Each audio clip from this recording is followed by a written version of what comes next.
No, I don't hate Balboa, but I pity the fool, and I will destroy any man who tries to take what I got. What's your prediction for the fight, then?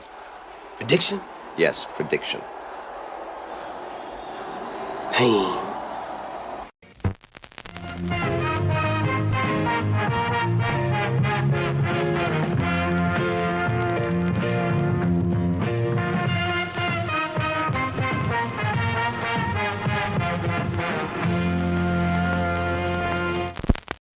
Hello.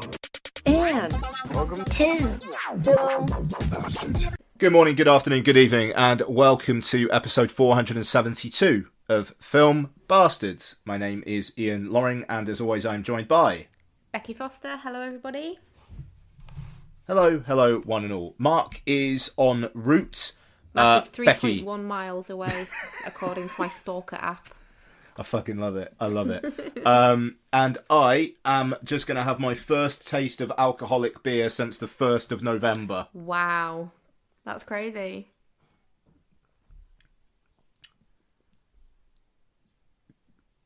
Nice. Which one did you opt for?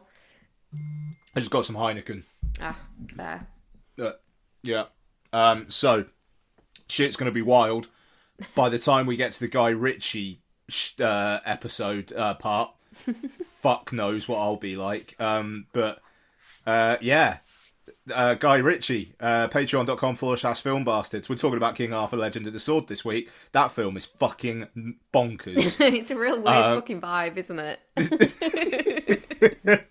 I forgot just how odd that film is. Yeah. So yeah, we'll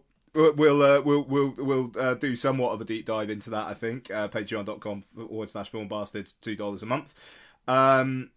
But also, what have we got actually coming up on this show? So, this week we have got reviews of Guillermo del Toro's stop-motion animation debut, Pinocchio, and Will Smith's, they're really going to pack them into the cinemas to watch this one, Emancipation. We'll also have news, trailers, what we've been watching, all sorts of, as Mark says, bits and bats, which every time I hear it sounds more right.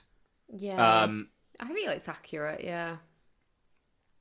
I think it's odd. I still think it's odd, but it's just... Because I think bits and bobs, but bits and bobs and bits and bats have exactly the same level of that makes sense. Yeah. I feel like bits and bobs, like the bobs sound like they might be useful. Bats just seem like they're just bits of shit. Yeah. Okay, yeah. So, I suppose it kind of depends on what the epidemiology of bits and bobs and bits and bats is. Like, is it supposed to be like useful things, or is it supposed to be useless things? I don't know, bits and bobs, like if someone says, oh yeah, I've got loads of bits and bobs in that drawer, like it's like, oh, you'll find something useful in there. Yeah. Whereas bits and bats, not so much. So when Mark says bits and stuff bats, you'd have in the bottom of your handbag. Yeah. So when Mark says bits and bats, is he basically having, we'll have a bunch of other useless shite? Maybe. Should we ask him? Mark, I think... when you say bits and bats, do you mean useless shite? What? Eh? What? When you say...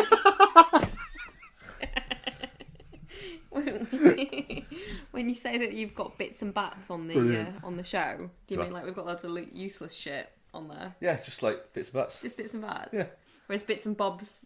Bits and bobs is different. We're talking about the etymology of the phrasing. Like, is bits and bobs more useless? Etymology. That's useful stuff. Yeah, because Bobby De Niro. Oh. What the fuck? You're an idiot. Welcome. Hang on, what? Hello. I feel like Mark is literally just like fucking run in. And it's just like, what's going on? He has, yeah. Yeah, that's my whole oeuvre. Yeah. I mean, That is Mark, your you've oeuvre. his repertoire, Yeah. his general vibe. His MO. Yeah, my brandy Absolute. snails. Run in, throw There we a go. Molotov cocktail at the vibes and run away. Yeah.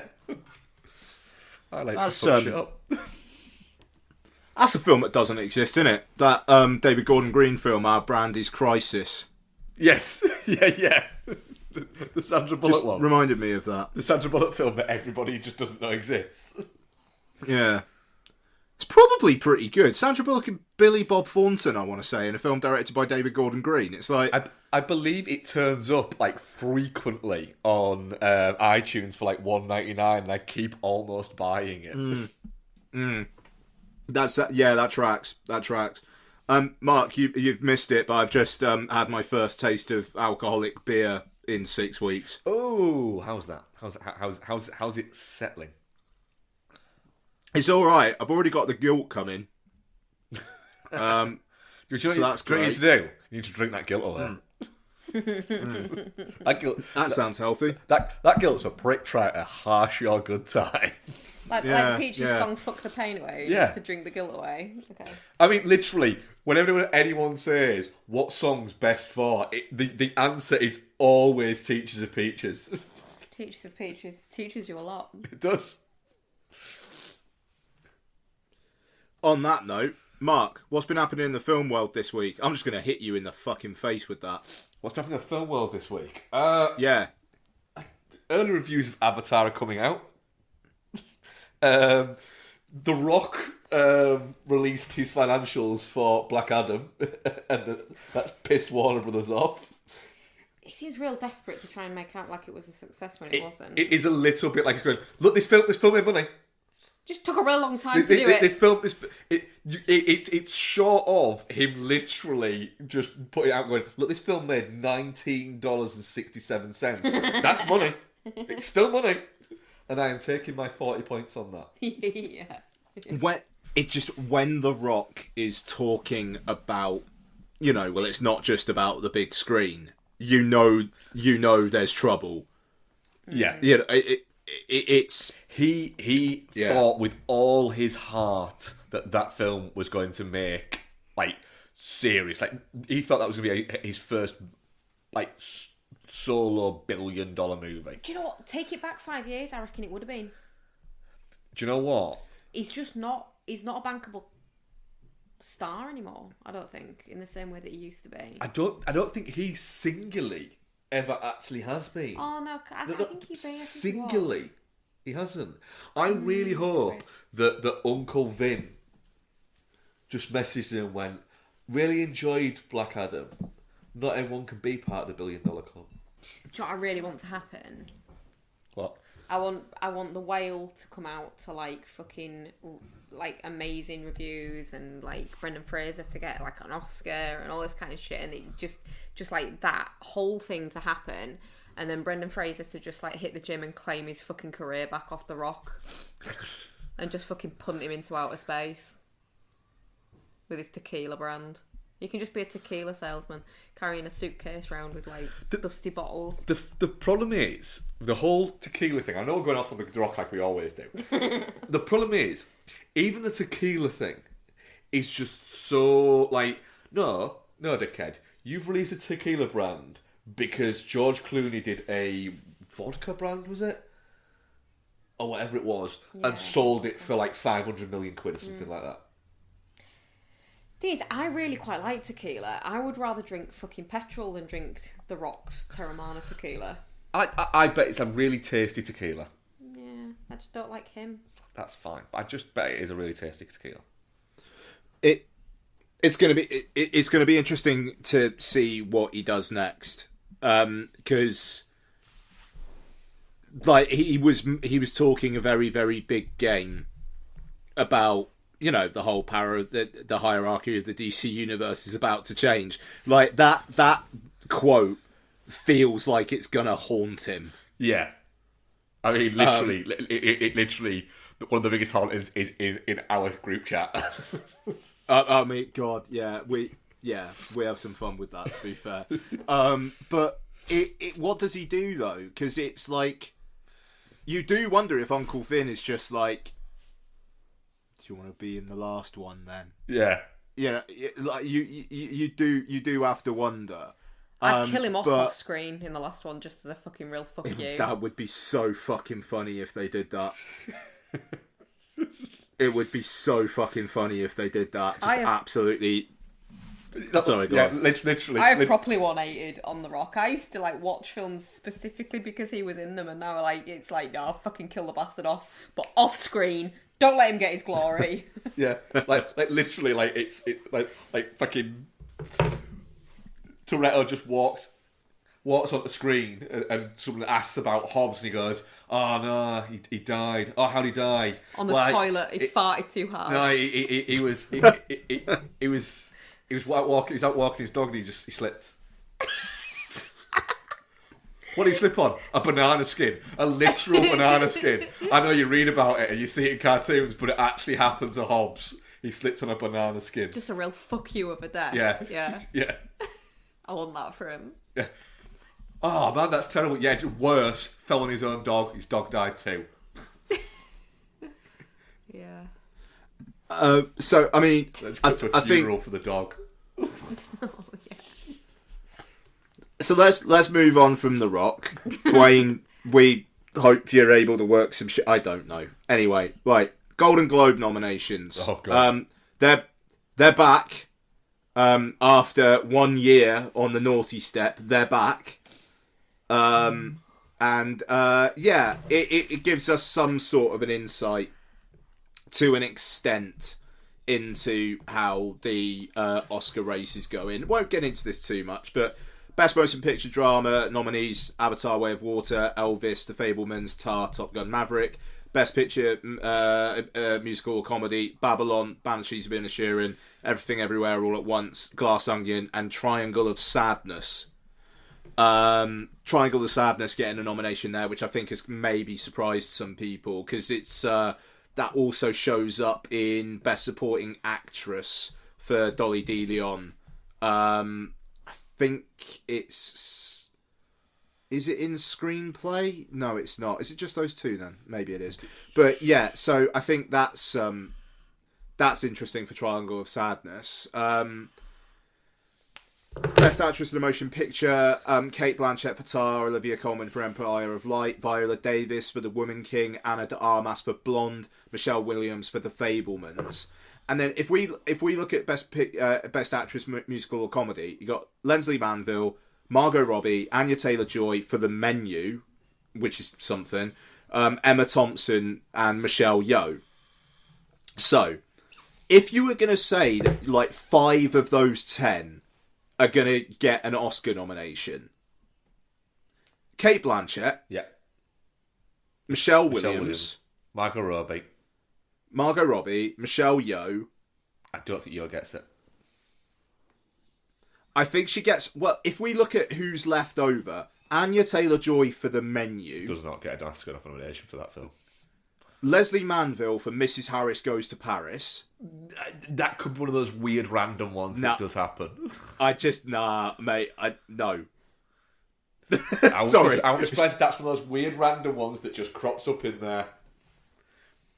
Because there's a lot of Oscars, what is it, that are old that will have seen that movie. But all right, fair enough. But I mean, Emma Thompson for Good Luck to You, Leo Grande. It's not happening. No, it's not. I mean, Olivia Colman for no impact on anything. It's icky. No. Olivia Colman for Empire of Light. That is not happening. Nope. That came out in the US this last weekend, made fuck all, and not a lot of people seem to like it. I'm looking forward to seeing it. It has not gone down very well. So I think Olivia Colman getting that nomination is a little bit... She's Olivia Colman. I'll be honest, Ana de Armas for Blonde and Olivia Colman here is a little bit... Were they just reaching this year? Yeah. I could see Viola Davis getting one for The Woman King. Yeah, yes. Viola Davis, I think, is going to get some heat from this and could end up getting the Oscar nomination. But that whole thing is just going to be a fucking dogfight between Kate Blanchett and Michelle Williams every day of the week. And I think it'll be Blanchett who'll win it. Yeah, same. It will be. I prefer it to be Michelle Williams, though. You've not seen it.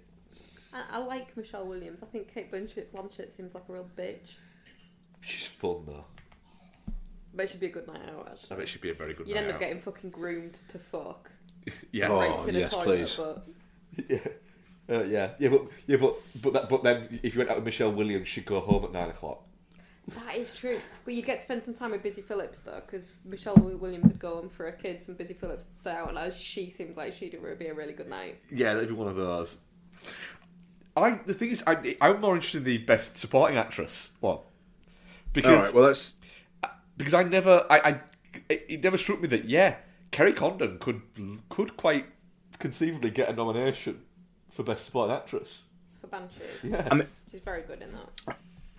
so this list then, it's Angela Bassett for Black Panther, Kerry Condon for The Banshees of Inisherin, Jamie Lee Curtis for Everything Everywhere All at Once, Dolly DeLeon for Triangle of Sadness, and Carey Mulligan for She Said. Now, the thing is, She Said, I think, is not getting any Oscar nominations. That film has sunk without a trace. Now, the other four, I could see them all getting nominations. The buzz at the moment seems to be it's going to be a fight between Bassett and Curtis. And I'll say, and this is a very fashionable opinion on film Twitter, it's just one I happen to agree with, it's the wrong supporting actress in Everything Everywhere All at Once. Stephanie Zhu deserves a nomination over Jamie Lee Curtis. Jamie Lee Curtis, it's literally, holy shit, we never thought she would be in anything Oscar-y ever again. Give it her for the career. And I think that could happen. Yeah, but that it could could happen happen for Angela Bassett. Yeah. You look at Angela Bassett in Black Panther Wakanda Forever, she's got some big scenes. And it's, I don't know, if the film itself were better, then I'd maybe see that more. But I don't know, because there's a distinct lack of Black Panther like anywhere up in here. You know, you think about the impact that Black Panther had in terms of Oscar nominations. None of that's happening for Wakanda Forever. No. I haven't heard But anybody Bassett, talk about it. Like, I was really worried about not seeing it quick enough in case it got spoiled. It's not been a problem. I'm not seeing a single person on Twitter talking about it. No. I mean, I suppose it's not really a surprise that they still haven't actually said when that's going to be on Disney Plus either, because it's still making bank. Even though, I got to say as well, Strange World going to Disney Plus next Friday fucking pained me. Like, what a fucking dump that is. I'm real excited for that though, because I think I'm really excited to see the film, but I'm not going to go see it at the cinema being a person who doesn't have a child. Yeah, totally. It's I don't know. It's such a. The thing is, it's a really good family film. It looks really good, and it like Matilda's done really, really well. But my God, is there room for 2 animated features at the moment, or 2 family films at the moment? A Strange World. Just Disney just did not care, obviously. No, but no. but yeah, actor Austin Butler for Elvis. Yay. Brendan Fraser for The Whale, Hugh Jackman for The Sun, Bill Nighy for Living, Jeremy Pope for The Inspection, and actor musical or comedy Diego Calva for Babylon, Daniel Craig for Glass Onion, Adam Driver for White Noise, Colin Farrell for The Banshees of Inisherin, Ray Fiennes for The Menu. Like The Menu, man, Yeah. like wild. I mean, good on the it. Golden Globes. Somebody saw the menu and was like, "Look, I've seen this film and I really like it." Yeah. But the thing is, I mean, Butler, I think the drama, it's between Butler and Fraser. Yeah. Honestly, I could see Butler going all the way with this, because people like Brendan Fraser in The Whale, but they don't like The Whale. That seems to be the thing that's coming out with The Whale. However, But people really like Brendan Fraser. Yeah, and the other bit that's going to be fun is Brendan Fraser has made it very, very open that he will not be attending the Globes. Yeah, I don't think he gets this one. I think maybe he gets the Oscar. Yeah. The thing is, Butler is very, very popular in Hollywood. Like, he's going to all the right events and he's being charming. It's like Fraser is the popular choice on the internet, it seems like in the rooms with like Academy members and things like that, it's Butler. And we'll see, that could change. But yeah, and so I think those two are getting an Oscar nomination. Hugh Jackman for The Sun is not happening. I don't think. No. People don't like The Sun. That film's apparently really problematic. Bill Nighy for Living, I think would be lovely, but he hasn't got a chance in hell of winning. Jeremy Pope for The Inspection. I mean, like, that film's quite small. I don't think it's even got a release date over here yet. It'll be interesting to see whether it can cut through. And then if you look at musical or comedy, Colin Farrell is getting a Best Actor nomination. Yeah. But then I don't think Diego Calva will. Babylon doesn't seem to be well enough liked, unless that thing does particularly well at the box office. I wonder whether Daniel Craig could slip in for Glass Onion. I think there'll be a random one. I don't think it's going to be Daniel Craig. It's just, I don't think it'd be Adam Driver for White Noise. I don't think it'd be Ralph Fiennes for The Menu, and I'm trying to think of what else it could be. I think there'll be one that is just I think it will be Bill Nighy for Living. So then the 5 would be Butler, Fraser, Nighy, Farrell, one other. It could be Jackman, but I'd be stunned. It's like Adam Driver for White Noise is nominated for musical or comedy. It's like that. I don't see that happening.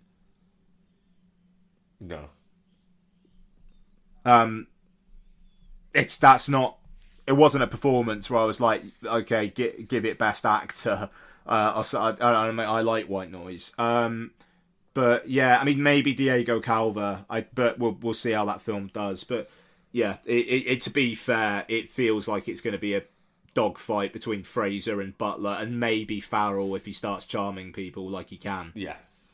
I think that's it. I think Farrell might be the little bit of outside, He might make a late run for it. I've got money on Butler at this point. And I've got good odds as well. I put down £5. I win 25 if he wins. That's not bad. Pretty happy with that. Best Supporting Actor: Brendan Gleeson, Barry Keoghan, both for Banshees. Brad Pitt for Babylon. Ke Kwan for Everything Everywhere All at Once, and Eddie Redmayne for The Good Nurse. God, that's boring. Have you tried to watch that? Or have you watched it? I am fucking praying it doesn't get an Oscar nomination. It's so fucking boring. Why you started watching it? I started watching it. Dull as fuck. It's going to be... I think for the Oscar as well, I think it's going to be Ke Kwan. Yeah, I think it is Ke Kwan. Like, that's such a fucking, like, make you feel good story. Like, everybody who votes for him is going to feel particularly pleased with themselves. Yeah. and fucking love the fact that he wins it. I'd love it to be Barry Keoghan, though. No, Barry Keoghan will win an Academy Award at some point. But it won't be for this. He's great in Banshees, though. He's very, very good in Banshees. But I would say there's a possibility you could say he's almost the supporting supporter. Fair. We'll do 2 more, then we'll move on. Best Director: James Cameron, The Daniels, Baz Luhrmann, Martin McDonagh, Steven Spielberg. I don't think they're the ones that are going to get nominated for Academies. That's interesting. I think the one is Todd Field could slip in for one of them. I think Todd Field or Chazelle could slip in for one. Chazelle's an interesting shout, mind. Yeah. We'll see, though. I think he could slip in for one. I think it might be. I think Luhrmann might fall out, and I think there's a possibility the Daniels fall out. Daniels more likely than Luhrmann. I ever so slightly wonder whether Cameron might. Possibly. I'm not sure how that's going to... That film is not nearly as holy shit reactions across the board as the original was. I feel like a lot of people are overcorrecting for how holy shit they were first time round. I think there's an element of that. There's also an element of... Right, but... When you released it, it was new. this technology that you're using was new and everything like that, and everything was going to be there. But it's 12 years later, and there's no 3D films out anymore. Stop fucking trying to pretend that's a thing. It's an interesting one. This, I think Spielberg will win. Yeah, probably. But yeah, we'll see. Lerman's getting an Oscar nomination. The thing is, that film, like the industry podcasts I listen to, whenever they talk about Elvis, all they talk about is how people in the industry fucking love it, and whenever they have industry screenings, people are applauding at the end and like cheering Baz Luhrmann and Austin Butler when they come up on the credits. Oh, I love that. He's very popular in Hollywood as well as Luhrmann. He clearly he's very well liked.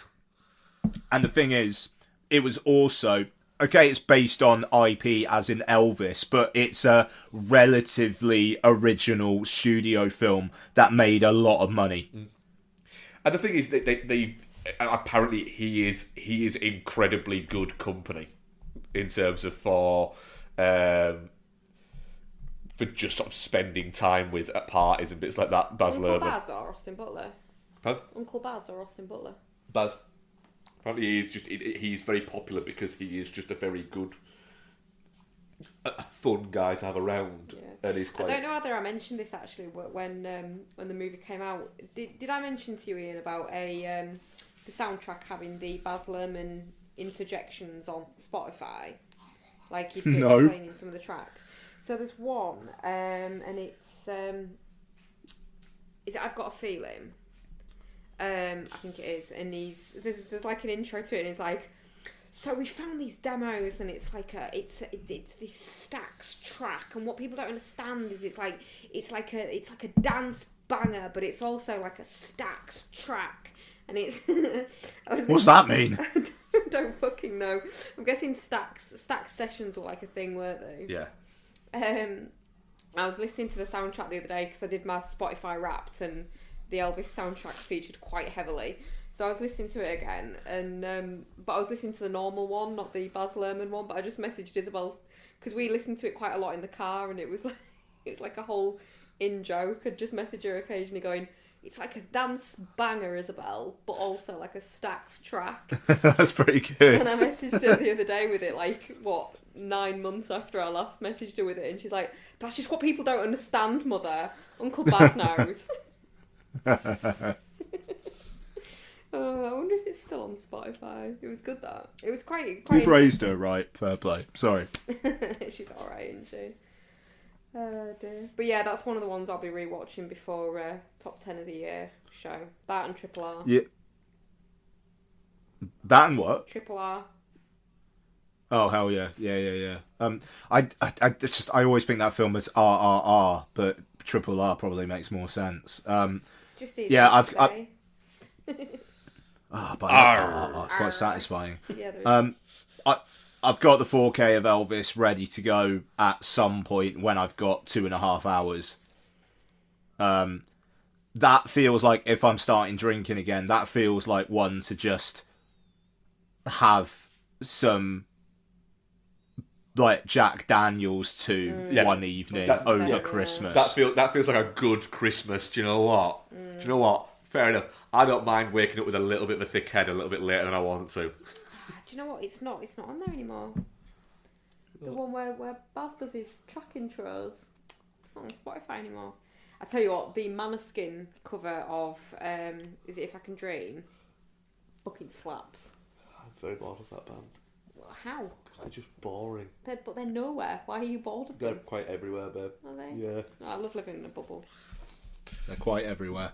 One last one. Best screenplay. Todd Field, The Daniels, Martin McDonagh, Sarah Polley for Women Talking, Steven Spielberg and Tony Kushner. Women Talking basically getting shut out all over the place. Between that and She Said, not great recognition for the Me Too reaction films.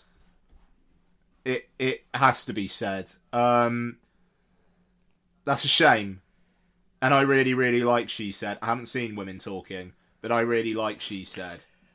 I'm looking forward to seeing Yeah. She Said a lot more than I'm looking forward to seeing Women Talking. Only because everything I've read about Women Talking is it's very good, but it's very dry, which kind of seems a little bit like people going, look, it's boring, but I can't say I don't like it because I'm not allowed to. I don't know. I feel like 2022 has been very much a year of people not being in the mood to get told off. And that's what Women Talking Yeah. and She Said both seem like they're doing. There is an They element of feel that. like they're a year too late. There's an element of a look. We We were could all go, ready to we be could told go out off for last 2 year. fucking years. Yeah. You we pricks. were fine about getting told off 2021. 2022 is just a year of, right, let's just have this one. Yeah. Please, can we just have a year before the world ends again? We know it's ending. Everything's going to shit. But let's just pretend it's not. Yeah. I mean, She Said's not a telling off. But it's dry. It looks like it's and a it's- telling off, though, like from the market. I don't. Yeah, I don't that's think it looks. fair. I think it look. I think it just looks interesting. Like Spotlight, but about Yeah. chicks. Yeah. They knew. Spotlight's a telling off, though. Fun. Spotlight's a telling I wish I off. could do a Ruffalo. Sorry. Spotlight is a turn off, but but it's a but the way that it's done as almost like a what's the word I'm looking for? Like a procedural. Yeah, like a procedural film. It That is, makes yeah. it really fucking interesting, It does. rather than a melodrama. Yeah, and the thing is, She Said looks like that to me, and I don't. That's what I'm trying to say is I don't think She Said hasn't done particularly well because it's about Me Too. I think Spotlight wouldn't do well this year. I just think people aren't in the mood for that kind of stuff. I mean, Spotlight didn't do. No. Well, the Catholic Church's got a lot of power on it. Apparently, yeah. We'll find out soon when we talk about another film, About what? Pinocchio. What's it got to do with Catholicism? Well, there's a high amount of Catholicism in it, isn't there? Pinocchio? Yeah. Did you watch it? Yeah, there's a cricket. What? There's a cricket. Did I watch the wrong Pinocchio? I don't know, Becky. I think sometimes I think you might have. Let's wait and see. Eh? Why do they like that wooden man, but they don't like me? Yeah. Oh yeah, there is that bit. Yeah. Why do they like that wooden man, but they don't like him? It's not fair. It's one of the questions for the ages, I think. Even though he's a little prick. Yeah. He's okay. We'll get to that. Yeah, we'll talk about it. We'll talk about that little fuck. God,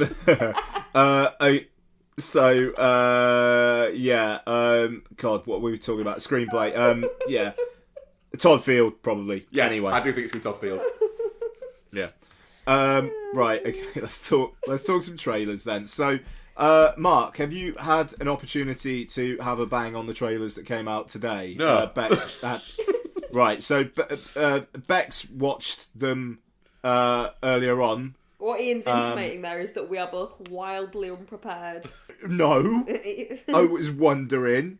Like Mark has literally come home from work and it's retail and it's like basically a week before Christmas. So I think it's probably fair enough. But saying that, fuck you, Mark. 65. So 65, which it turns out basically is 65 million years ago. Fucking crazy. So Becky was watching this before we started recording, and she's like, I like this is creepy. I was like, keep watching. Oh, it's dinosaurs and laser guns. In the same film, Mark. So it's Laser Quest the movie. So it appears to be. It is set in prehistoric times, and these are humanoid aliens, or maybe like the race that colonize Earth. Maybe, I don't know, but it is set back then, and they are a technologically advanced form of humanity that crash land on Earth and have to deal with dinosaurs. And Adam Driver's in it. Yeah. Did Adam Driver think he was set up for a different movie and then turned up? Oh, I think he wanted to have some fun and get fucking paid. There's something alien out there. I think this looks fucking great. It looks like a film they don't make anymore. This looks like a Netflix film starring a not Adam Driver actor that is somehow $90 million. It looks cracking. It's directorial debut of the guys who wrote the Quiet Place films, and Sam Raimi's producing it. But yeah, for some reason, Adam Driver's like, "Fuck it, I'm gonna go have some fun." You need to be quiet. I love that for him. He's doing real serious shit. They did a Just get paid, you know. Yeah. They did a film a couple of years back called Haunt. Ready? Oh, they directed it. Yeah. Oh, well, I need to watch that. And one called Nightlight. Oh, okay. Well, chatting out my ass. That both look wildly mediocre. An extreme haunted house that promises to feed on their darkest fears. That sounds very similar to that TV show that I used to watch. Yeah, why not? Do you know what though? That one's only an hour and 26 minutes long. Interesting. It's really annoying to me that like that's not on Shudder anymore. Cool. But yeah, 65 looks good. Up for it. Think it's maybe like March next year or something like that. March the 10th, apparently. That'll fucking do. Like, God, next year, good shit coming out at a decent clip. I think that's maybe a week after Creed 3. Yeah, it's a fucking, that year just gets rolling and just keeps fucking going. Yeah, it does. It does. Yeah, pretty fucking excited for the cinema next year, I must say, which is great because it feels like it's ending with a bit of a damp squib this year. But anyway, so 65 short teaser trailer for Scream 6. Now I have a problem with the poster for this. The tagline is New York, new rules. But the use of new kind of weirds me out there because New York is a place. It's like New York, new rules. It's like, no, New York is a place. So that doesn't feel like a pun to me. Oh my god, can you imagine if it was set in like actual York? Yeah. Yeah, That'd be yeah. amazing. It's like, okay, yeah. If that tagline is actually going to make some sort of sense, then it has to be set in a new version of York. Which technically is New York, technically.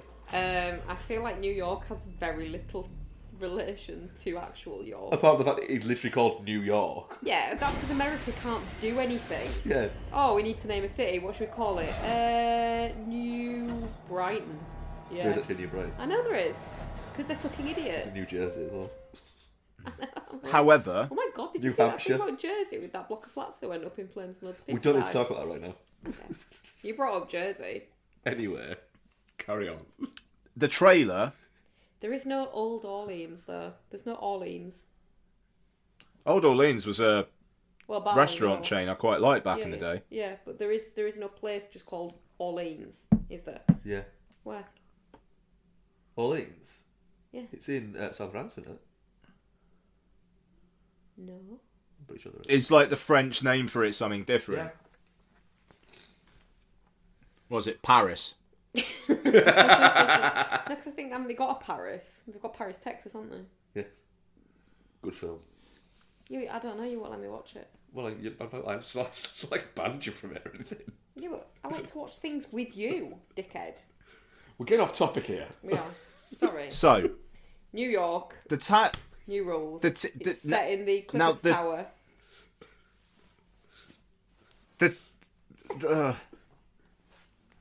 the teaser trailer, the tagline in the trailer, which I think I'm slightly paraphrasing, but I quite like that, where it's in a city of millions, no one will hear you scream.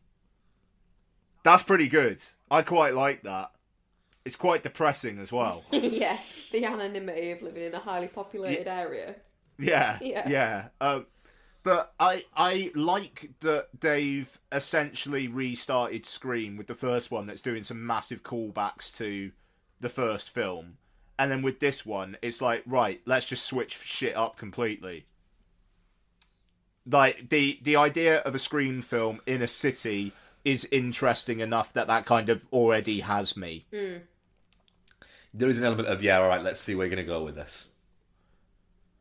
Yeah, there is. And you know, March. This is March as well. Yeah. I think this is March 10th.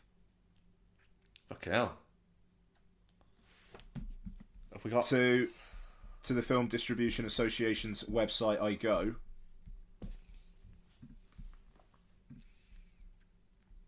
I swear this is the trailer said March 10th. March 10th is 65. And Scream 6, March 31st. Okay, all right, okay, fair enough. So, yeah, 65, then Shazam the week after, John Wick the week after, Fucking hell, March. Super Mario Brothers and Scream the same week. Alright, March. March isn't fucking about. The Monday after that, I'm assuming it's Easter Monday, Dungeons and Dragons. Oh, yes. Week after that, Renfield. Week after that, Evil Dead Rise, and Nate's Goal wins what it's worth. It's then a little bit of a break the week after, so far anyway. Then the week after is Guardians Volume 3. 2 weeks after that, Fast X. Week after that, Little Mermaid. Week after that, Spider-Man. Week after that, Elemental and Transformers. Week after that, The Flash. Week after that, the Jennifer Lawrence romantic comedy No Hard Feelings, which feels like that's going to be a completely incorrect title. Week after that, Indiana Jones. Week after that, Insidious 5 and The Equalizer 3. Week after that, Mission Impossible Dead Reckoning. Week after that, Barbie and Oppenheimer. Week after that, The Marvels. Week after that, The Meg 2. It just keeps going.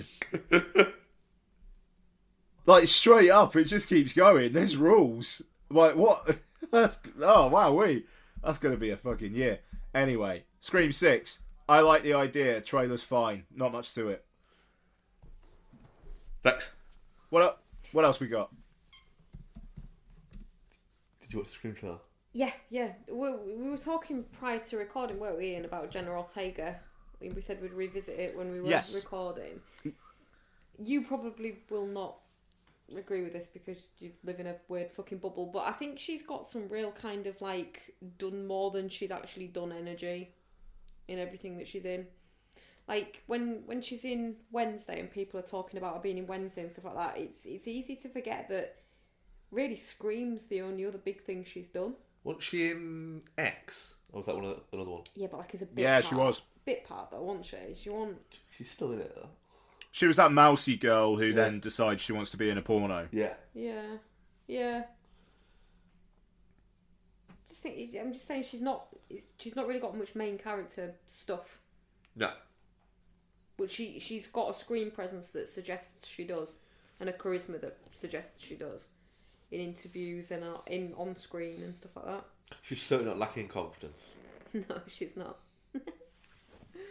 Oh dear, I could see her being someone that you hate actually, just because of the way you are. Just because of the way you are. Yeah. But yeah. You prick. Yeah. Oh yeah. Jenna Ortega, Austin Butler, both just like ready-made stars. Yeah. Very cool.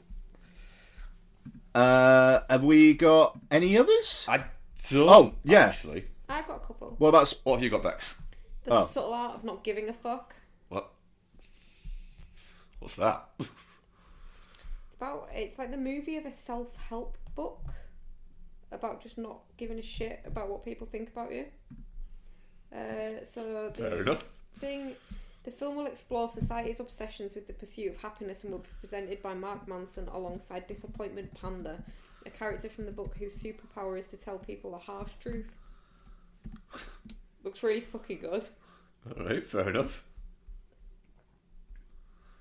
When's that out? I don't know. Cool. It says post-production. It doesn't actually give a date on here. But it's got a trailer, so there's that. Cool, it's a documentary, yeah. Sort of. Fair enough.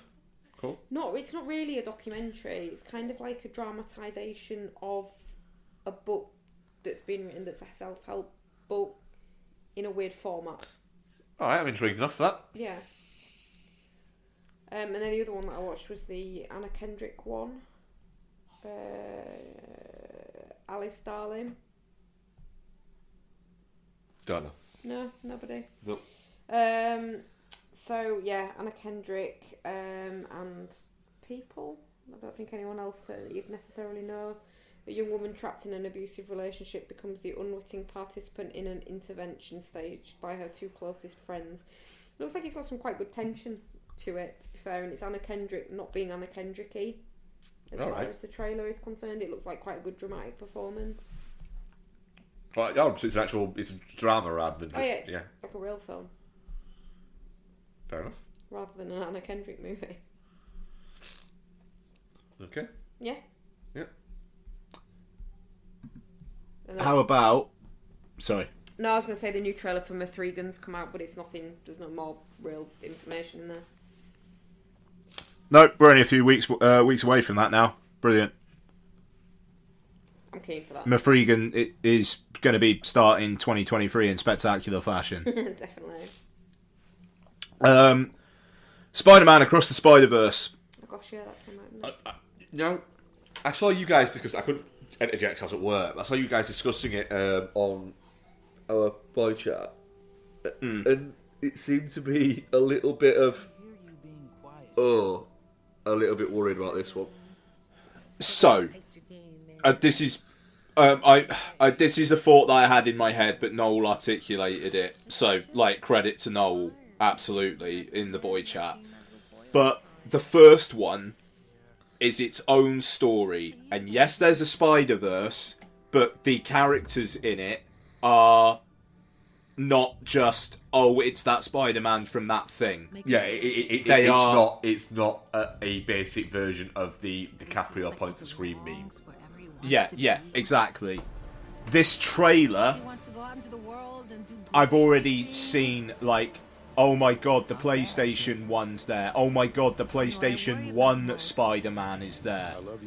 And it's just a bit...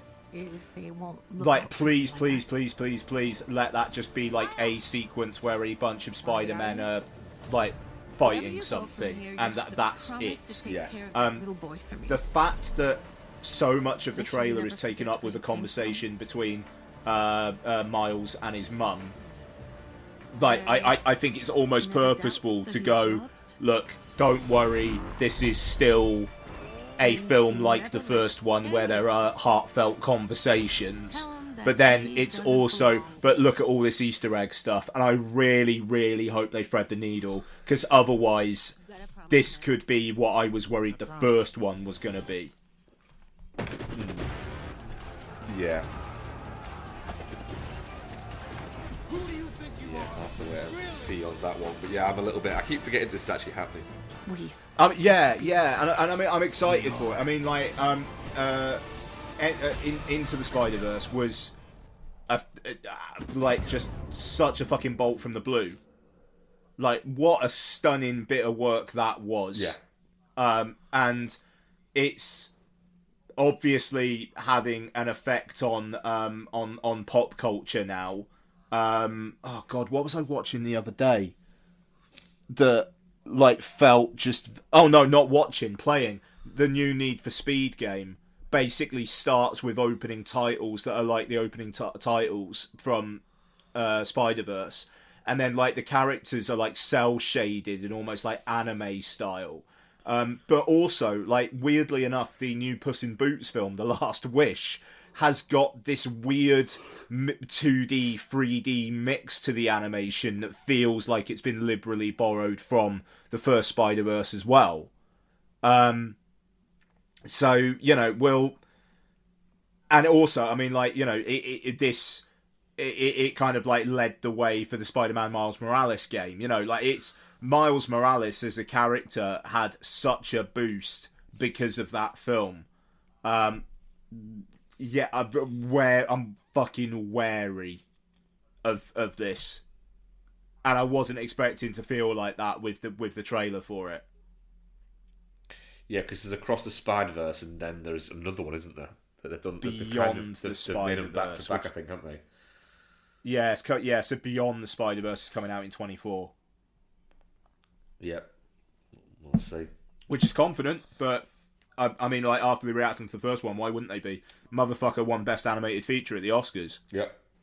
You never would have said that before that film came out. No. But there you go. So, yeah, little concerned.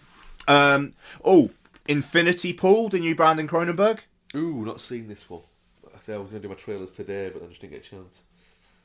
That fucker just looks like Brandon Cronenberg doing his Brandon Cronenberg thing. I'm up for it, but I know I'll watch it once and never again.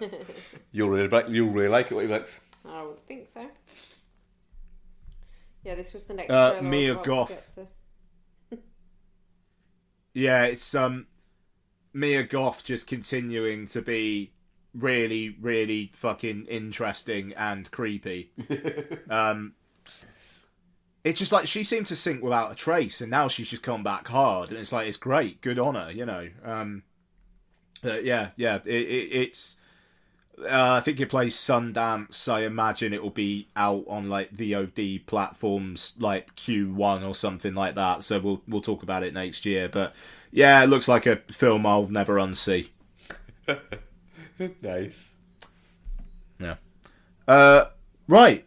Any more, or shall we move on? Let's move on. We're only what, like about an hour into recording? Yep, 50 minutes. Cool. Great pace.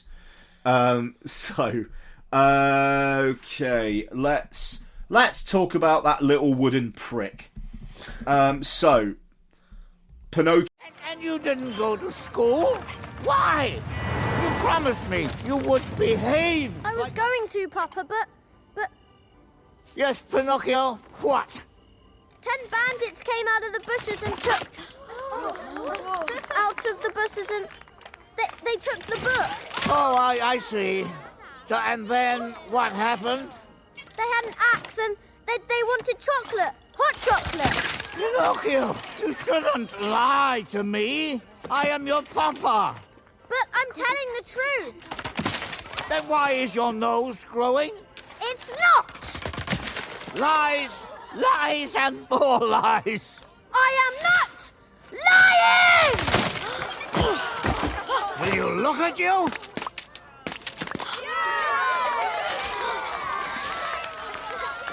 Go away!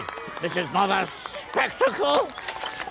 But it is. Pinocchio, or Guillermo del Toro's Pinocchio, as it seems to be called, Yep. is Well, they have to directed differentiate. by... There's been like 6 come out in the last 2 years. That's true. But I suppose that the reason why I was calling that out is because it's directed by Guillermo del Toro and Mark Gustafsson. And like I get it, and at least unlike Tim Burton's The Nightmare Before Christmas, like Henry Selick was the director of that film, and it was called Tim Burton's The Nightmare Before Christmas. But yeah, so this stars the voices of Ewan McGregor, David Bradley, Gregory Mann, Bern Gorman, Kate Blanchett, John Turturro, Ron Perlman, Finn Wolfhard, Tim Blake Nelson, Christoph Waltz, Tilda Swinton, many others. And it's Pinocchio, but with fascism. Yep. Yep. Who wants to And start? an afterlife as well.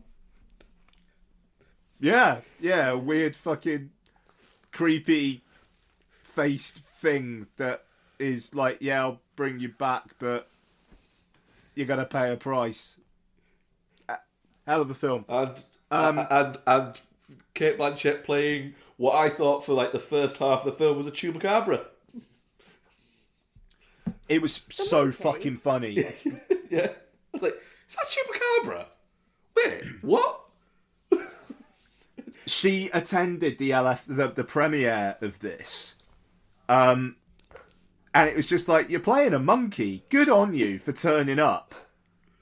You know, like it was there was a lot of the cast and crew were there for that actually. It like showed how much they supported Del Toro. And literally this premiere, it was the day after his mum died. Fucking hell. Yeah. And he like talked about it like in the intro. It was like fucking something.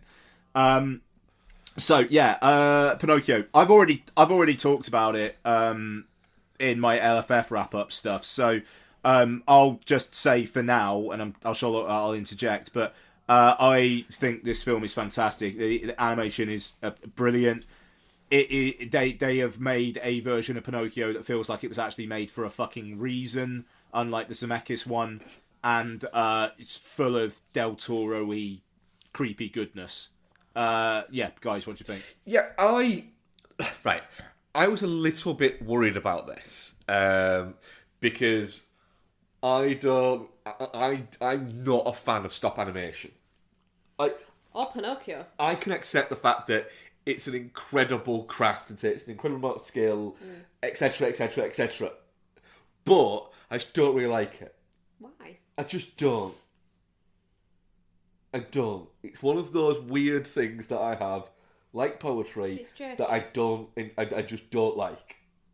Yeah. Like, it can get... I'm a bit like that. But this film looks fantastic and is brilliant looking. I also think that the songs in it are crap. Like, not just... I just think they're crap. That's fair. Really bad, yeah. But... That one where is it the first one that he sings when he's in the fucking carnival or whatever? It's just like, Papa, I miss Papa. Yeah. Papa. Yeah. Papa. And it's not even that long, and it is almost like they went, we fucked up on this one, just finish now. Stop animating. Yeah. It takes you like weeks to animate the rest of this song, and it's shit, so please don't do it. Also, well, I don't like Pinocchio, like the actual character. Again, as a character across any of the films that he's in, he's a bit of a dick. Yeah, I wanted to punch him. Yeah. Like, repeatedly. To be fair, I wanted to punch Carlo as well, though, and I was happy when he died. I did get a little bit of a thing of going, fucking does look like he's kidnapped that kid from a different family. Well, I messaged you, didn't I? Yeah. I said the vibe between Geppetto and Carlo, it's not father and son. It was a little bit, yeah. It's like he's a ward or something. Yeah. Yeah. But... Or, like you say, like he's kidnapped him. Yeah, what I will say is, it fucking goes for it. Like, Del Toro goes for it. Fucking Carlo, all spoilers all the time. I'm guessing most people who want to see this will have seen it by now because of the platform it's released on, right? But to have him killed in a church by a bomb being dropped, and then a fucking pine cone just bounces out to him. Yeah. It's a bit like, alright, Del Toro, it's a family film. Yeah. And then just the amount of fascism that is in it. It's quite a lot of fascism. That is there. The thing is, it's one of those where all of the component parts, I'm not sure I'd like that much. In terms of the fact that, on surface, and the fact that it's a stop animation. I don't really like the story of Pinocchio. It's so fucking earnest, this version. It's very earnest. I don't really like the songs, things like that. However, it's undeniable that it's a really engaging and warm and very good looking and it's a different take on the Pinocchio story. Like, it's been so Disneyfied that that is now the accepted version of the story. And I don't know whether this is any closer to the actual original version of the story, because I don't fucking know it, because I don't like the story of Pinocchio, so I've never delved into it. But it's nice to see a different take on it. Yeah. Where there's an afterlife with rabbits. Yeah. And, Voiced by Tim Blake Nelson. I'm happy with that. I enjoyed that. Yeah, and David Bradley giving a fantastic Geppetto. You know, he's really good as Geppetto. You know, him fucking chewing out his wooden songs. He's like, he's a bit of a prick, actually. I don't really like him. Be more like Carlo, you cunt. I mean, that's the other bit. Del Toro having it so that what Pinocchio actually is just Geppetto just got shit-faced and angry with a fucking tree. Yeah. It's great. Yeah. It's just brilliant. And the fact that you're looking at him and he's really like just not that well made. No, badly made. Really badly. He's just got loads of like fucking just nails in his back because Chappelle's like, fucking shit, fuck it. Yeah. So, and all that. And then I was like, all the way through it going, wait. Are they speaking to Sebastian J. Cricket? Do they know that he's there? Because Geppetto seems to kind of half acknowledge that he's talking to him, but just not acknowledge that he exists at the same time. Eddie Izzard's character. Yes, Eddie Izzard's character. Like, he'll be halfway through saying something and Geppetto will just fuck off. I did genuinely keep expecting him to start banging on about jam. It did not sound like Ewan McGregor. It sounded like Eddie Izzard. Yeah. It was really confusing. Even the end of it's fucking really bleak. Oh god, yeah! Everyone dies and leaves him on his own, and so he goes exploring. But not only that, he's got the fucking dead fucking carcass of a cricket of in a his chest. cricket Yeah. in his fucking chest. The bit where he's walking up the hill as well with the flowers for the two graves with the monkey behind him, and then all of a sudden the monkey disappears and it's three The graves. fucking that Marty he's walking McFly's. towards. What? Fucking monkey Marty McFly's, doesn't he? Just fucking disappears. Yeah. But I mean, I really like that ending though. Yeah, it's just great. like you've gotta make the most of your life. Yeah, and you know he's just gonna fuck off and have a great time. Leave chaos behind him. Yeah. It's. I will I like never, that they didn't make him- ever watch it again. No. But it's a but there's no denying it's a brilliant piece of work. I like the fact that they didn't ever make him like a real boy either. Yeah, I don't need to. But like a lot of the other adaptations do, don't they? Yeah. Becomes a real boy in the sense that he's mortal, but he's not a real boy in the sense that he's real, flesh and blood. No. I wonder if his nose still grows. Don't know. Ask his wife. Fives. Lie to me, baby. Yeah, I mean, I was obviously more taking it with it than you guys were, and I think that probably tracks. You know, just in terms of like general thoughts, like it's I just thought it was so interesting. Like, and I mean, like maybe I had some slightly lowered expectations there. I also think that because I would probably be more. And don't know, 4 out of 5 film, very, very, very, very good. I think I probably would have been more engaged with the experience. I'm engaged. I was very engaged with it. I would probably been of more like fucking wow with the visual of it had I seen it in the cinema. I'm a little bit good. I didn't see it in the cinema. I really wanted to watch the making of that's on Netflix, but I just didn't get time today. I do wonder whether you're right there though, because I mean, like, yeah, I saw it with like several. I mean, it might have been like 1,000 people, and like people were obviously into it. And also, I was a little bit loaded as well, which probably helped. Just in terms of enthusiasm. So yeah, I don't know. I mean, I want to watch it again. I didn't watch it again because, like, re-watching Pinocchio is not a priority right now for me. But yeah, I thought character design brilliant. The songs aren't great, but I like the score.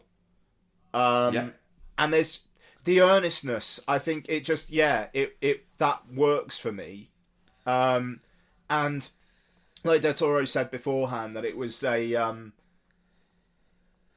other adaptations of Pinocchio, again I'm paraphrasing, but other adaptations of Pinocchio are about him learning to be a nice boy and a good boy, and he wanted to make one that's like, yeah, but actually like having a bit of balance there is the right is probably the way to go. You know, you can be nice, but you can also have a bit of like spice to that, you know.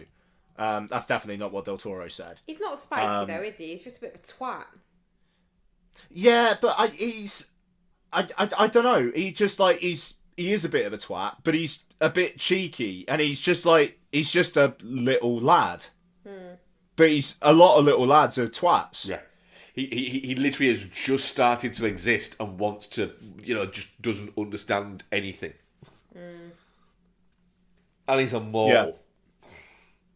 Yeah. That would be cool. It's a bit of a twat.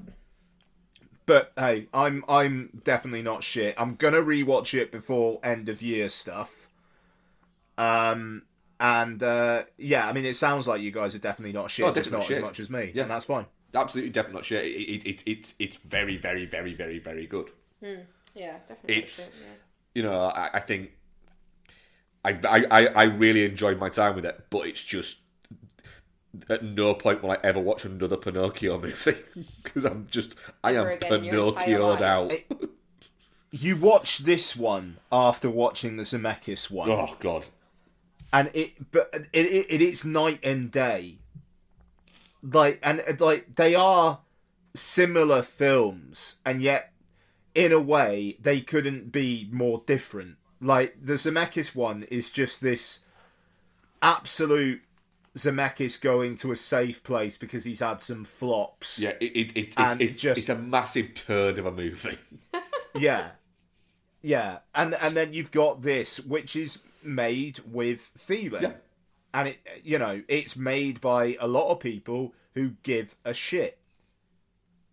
The Zemeckis one could not be more fucking boilerplate if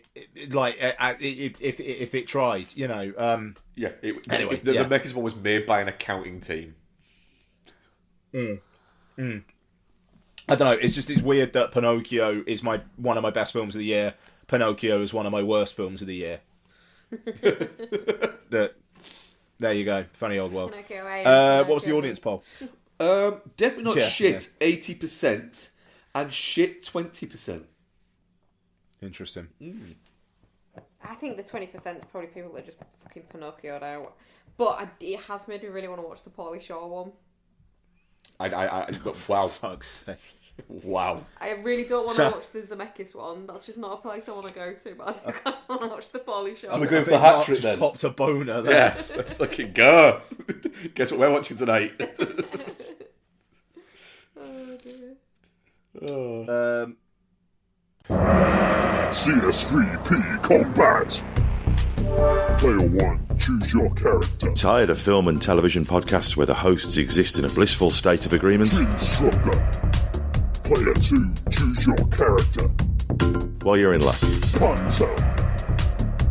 Round 1, fight!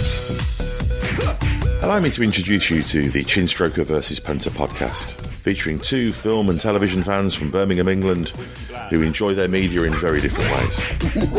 But anyway, that brings us to the end of the plot of Blue Velvet. The plot.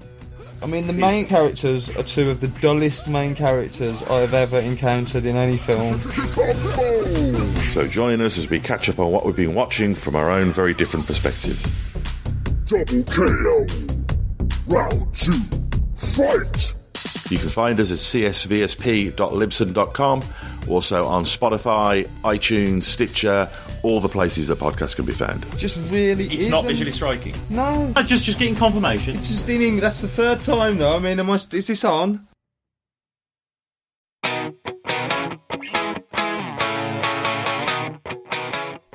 Have you ever wondered what so-called family films will scar your kids forever? Putting 4 and 5-year-olds in front of this movie, it's like, if they didn't know what death was before this, they're going to know it after it. They're going to know it after it, and they're going to be freaking terrified. And they're going to be questioning you. Yeah. Or do you have the slight suspicion that your loved one has a cold, dead heart? The Dark Knight has got like all the orphans and like, oh no, we're gonna die. They did not build up those orphans at all. In my head, it's like, kill them. Then look no further. The His Film Her Movie podcast is the show for you. It's the movie podcast that celebrates the contrasting cinematic tastes of its hosts. So join Jordan and Lauren every week on their unique journey through the land of the silver screen. So if you're looking for a few laughs, some fun film related chat, then get involved. You can find us on Apple Podcasts, Spotify, Stitcher, or wherever you get your podcasts. Listen, honey, when you land, can we check into a hotel or leave the kids with your parents? Order some room service? You're on, Lieutenant. I'll see you in about a half an hour, honey. Jingle bell rock. Christmas Eve. Is there a cop on duty around here? Airport police. Go get him. Jingle bells swing and jingle bells ring. Washington, D.C. International Airport. What's this about? Oh, just a feeling I have. Ouch. When you get those feelings, insurance companies start to go bankrupt. The towers lost control. Instrument landing system is down. Backup systems won't come up. We've got blizzard conditions.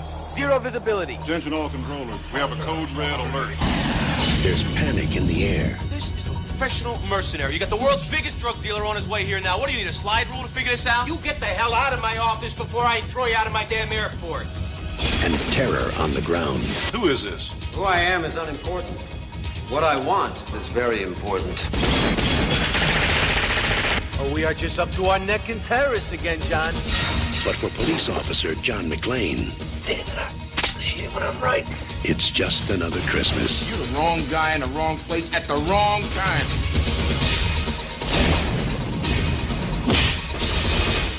Story of my life. Slaughter cells maybe 2 hours. After that, those planes low on fuel aren't going to be circling. They're going to be dropping on the White House lawn. Any attempt to restore your systems will be met by severe penalties.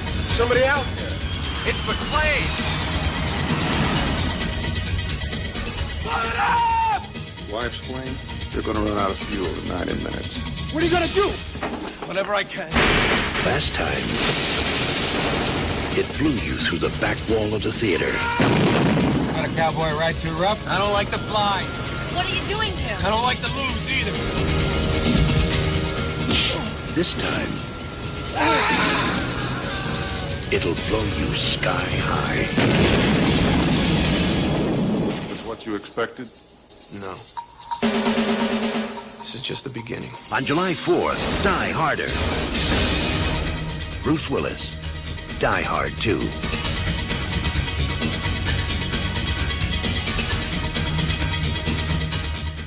Cool. So it's weird because I think I've just defaulted to hosting here.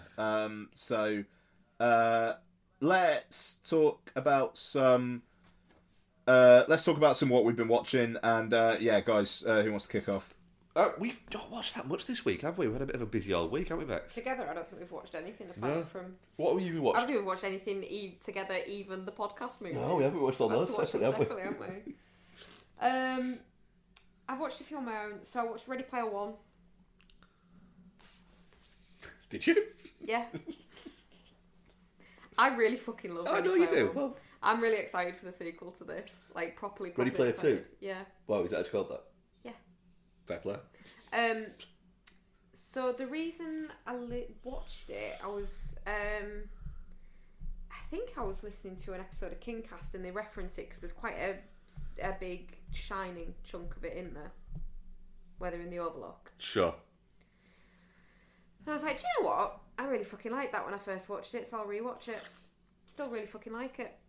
So yeah, it's, oh my god, it's just so like, there's so many bits. Like, if you're an Easter eggy appreciating kind of person, it is just bliss. Because watching it, and I really, really want to read the books, but just watching it, it's like, oh my fucking god, that's from that, and that's from that, and that's from that, and oh my god, and it's just, it's real exciting if you're that kind of person. Mm-hmm. So yeah, really enjoyed that. I also rewatched Death to Smoochie, which I've been asking you to rewatch with me for a few weeks now, and then just got bored of waiting. Okay. I always think it's quite odd watching Robin Williams films where he's not nice. Yeah. Because I think there's this whole like narrative that, oh my god, it's Robin Williams, he's just lovely and everything, and he's not. Like, there is some films, there's quite a few films where he plays quite dark characters. Oh, he played them really well. And he plays them really well, and he's an absolute cunt in this. Oh, he's an absolute piece of shit. And Edward Norton's just like super fucking wholesome, which like that's a kind of he normally plays probably characters with a bit more depth and darkness to them than Sheldon Mopes. Yeah, Sheldon Mopes is in this, who's just like super sweet. Catherine Keener's just Catherine Keener. She's a glory to watch in like anything. Especially this period, Catherine Keener. Yeah. Just fucking great. And I don't really get why it got quite a lot of hate, didn't it, when it came out? It bombed. I don't really understand why. I think it came at the wrong time. Do you know what's also really weird? Sorry, just while I remember. What? Seeing like a kind of buff Robin Williams, I was really quite uncomfortable with that. He's quite well muscled in this movie, and it's like, no, thank you. Absolutely not. But yeah, I mean, do you reckon that was it? Maybe like an expectation. Because Robin Williams was buff? No, because Robin Williams was a baddie. No, I think it was literally because it was the height of like Barney being like some kind of American hero. But then you'd have thought people had quite like because kids love Barney, but parents all hated Barney. Yeah, but it was the wrong time for this movie. It happened at the wrong time. It's fucking really good. It is a good film. It needs a reappraisal. It feels like one that might end up on something like Arrow or something like that at some point. Yeah, definitely. So I also watched, evidently I hate myself, so I decided to watch a film that I knew would make me fucking cry. People that have been listening to this show for a while will know my reaction to Onward was one of much sniffling, tears and tissue needing, because it's just really fucking sad. It's really fucking sad and poignant and like deep and shit. And I know I'm the only one out of the three of us that feels the way that I feel about this movie, and I'm fine with that. But yeah, watched Onward, cried a lot, ugly cried at this time around. I think I was quite stressed out about work and stuff, and then I watched Onward and I just needed a bit of an outlet for the emotion, and that was this film. So yeah, watched Onward. It is really good though. I really wish like you'd rewatch it and just see if... I'm not gonna. I know you're not. Because I don't want to. I enjoyed it enough, but it's just, if I'm gonna watch that kind of movie, I'll just watch Weekend at Bernie's. It's not the same kind of thing. Kind of is, he's dead. He's not either of their dads though, is he? They're not trying to like meet him because they've never met him because he died before they were like properly like alive. Just saying, reincarnation, Weekend at Bernie's. Oh, fuck off, you're an idiot. So yeah, watched Onward. Onward reminded me that I also really liked Luca, which came out not too long after Onward, so I watched Luca. Luca's great. Luca's actually kind of a cunt as a kid, and he, you know, honestly, the other kid, I can't remember his name now, it's gone out of my head, deserves better. Connie McGee. But yeah, Alberto, like, he takes him away from this boring, shitty life. He introduces him to Vespers. He introduces him to the real world. He takes him out there and looks after him and gets him friends and a life and stuff like that.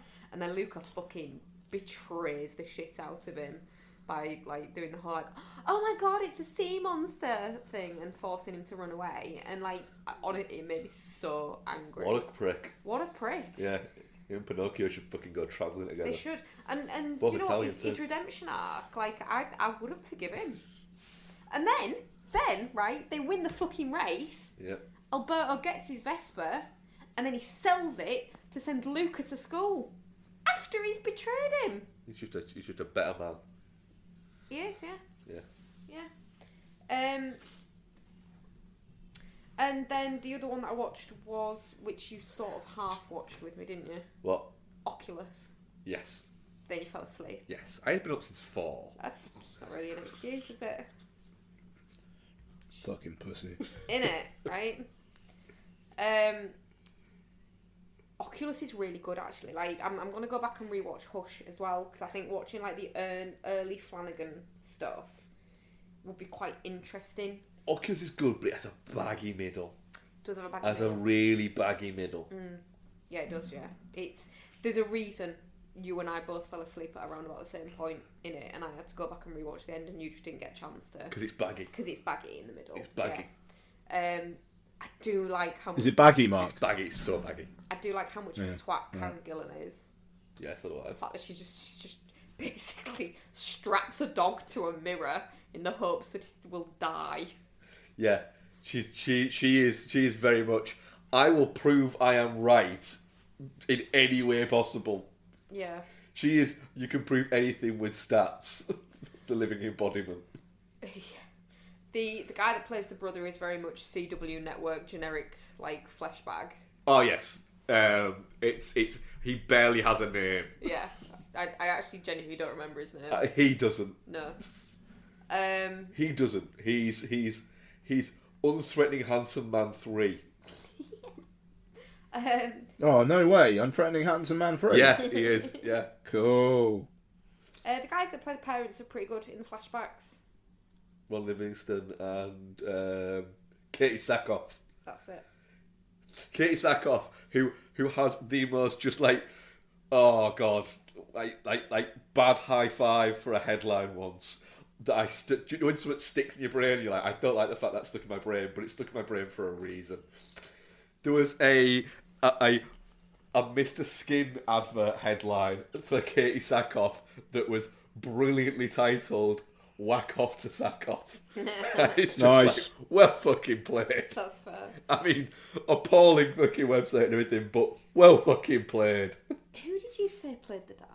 Ron Livingston? Yeah. Who even is that? Do you mean Rory Cochrane, who actually plays the dad? Ron Livingston's a different guy who looks vaguely like... He looks like Ron Livingston's brother, who's had it a bit easier. But I did mean Rory Cochrane, actually. Yeah. But look at Ron Livingston now. I'm sorry, they look like brothers now. Hang on. But yeah, it's quite interesting going back and seeing the... yeah, they do, actually. Thematic continuations. Yeah. Because I think... Flanagan very much has a bag of tricks that he pulls from, and this one with essentially the malevolent house that's playing tricks on its occupants is very, very haunting of Hill House, vibe wise. It's malevolent mirror, isn't it? Yeah. But like it's a similar kind of like it's playing tricks on people's Oh, minds, right, yeah, and they're yeah, seeing things that aren't there, and not seeing things that are there, and blah blah blah blah. So yeah, it's quite weird from that point of view. Yeah, really, really fucking enjoyed it. Like I say, I'm gonna go back and rewatch Hush. I'm just gonna watch Flaniverse stuff until Dark Tower comes out in like 25 years' time, and then just live my best life. Fair play. I only watched 2 this week. Go on. Oh my god, really? What? This? What? You watched this? That's my other one. Oh, fuck, you're an idiot. You're an idiot. I'm not listening. What? It's Christmas. No, shut up. It's Christmas, so I watch Christmas movies. This isn't a Christmas movie. It is a Christmas movie. There's better Christmas movies you could have watched. I've watched them, and I have to watch the better ones with you. I watched Just Friends, the Ryan Reynolds, Amy Smart, and Anna Faris movie. What? It's the one that no one likes because he wears a fat suit. Do you know what? I was reading something earlier, and it was like a discourse about Sam Smith and about why everyone's like being really shitty about them. And basically, the comments section decided it's because he's fat. Like, because Harry Styles... Oh, shit. Harry Styles wears, like, a silvery, like, jumpsuit. And everyone's like, oh, my God, he's so bold. No. Sam Smith, because he's a fat cunt, wears one. And it's like, oh, no, gross. Do you know what it is? It's because he's fat. It's not because he's fat. It's because he's a bit of a knobhead. They are a bit of a knobhead. Yeah. That's the problem. They're a bit of a knobhead, and that's why people don't like them. But do you know what's not a bit of a knobhead? I mean, I feel like Ryan Reynolds in a fat suit. It's not Just Friends. Just Friends is a bit of a knobhead of a movie. but I kind of do still quite enjoy it. The weirdness of the fact that you've got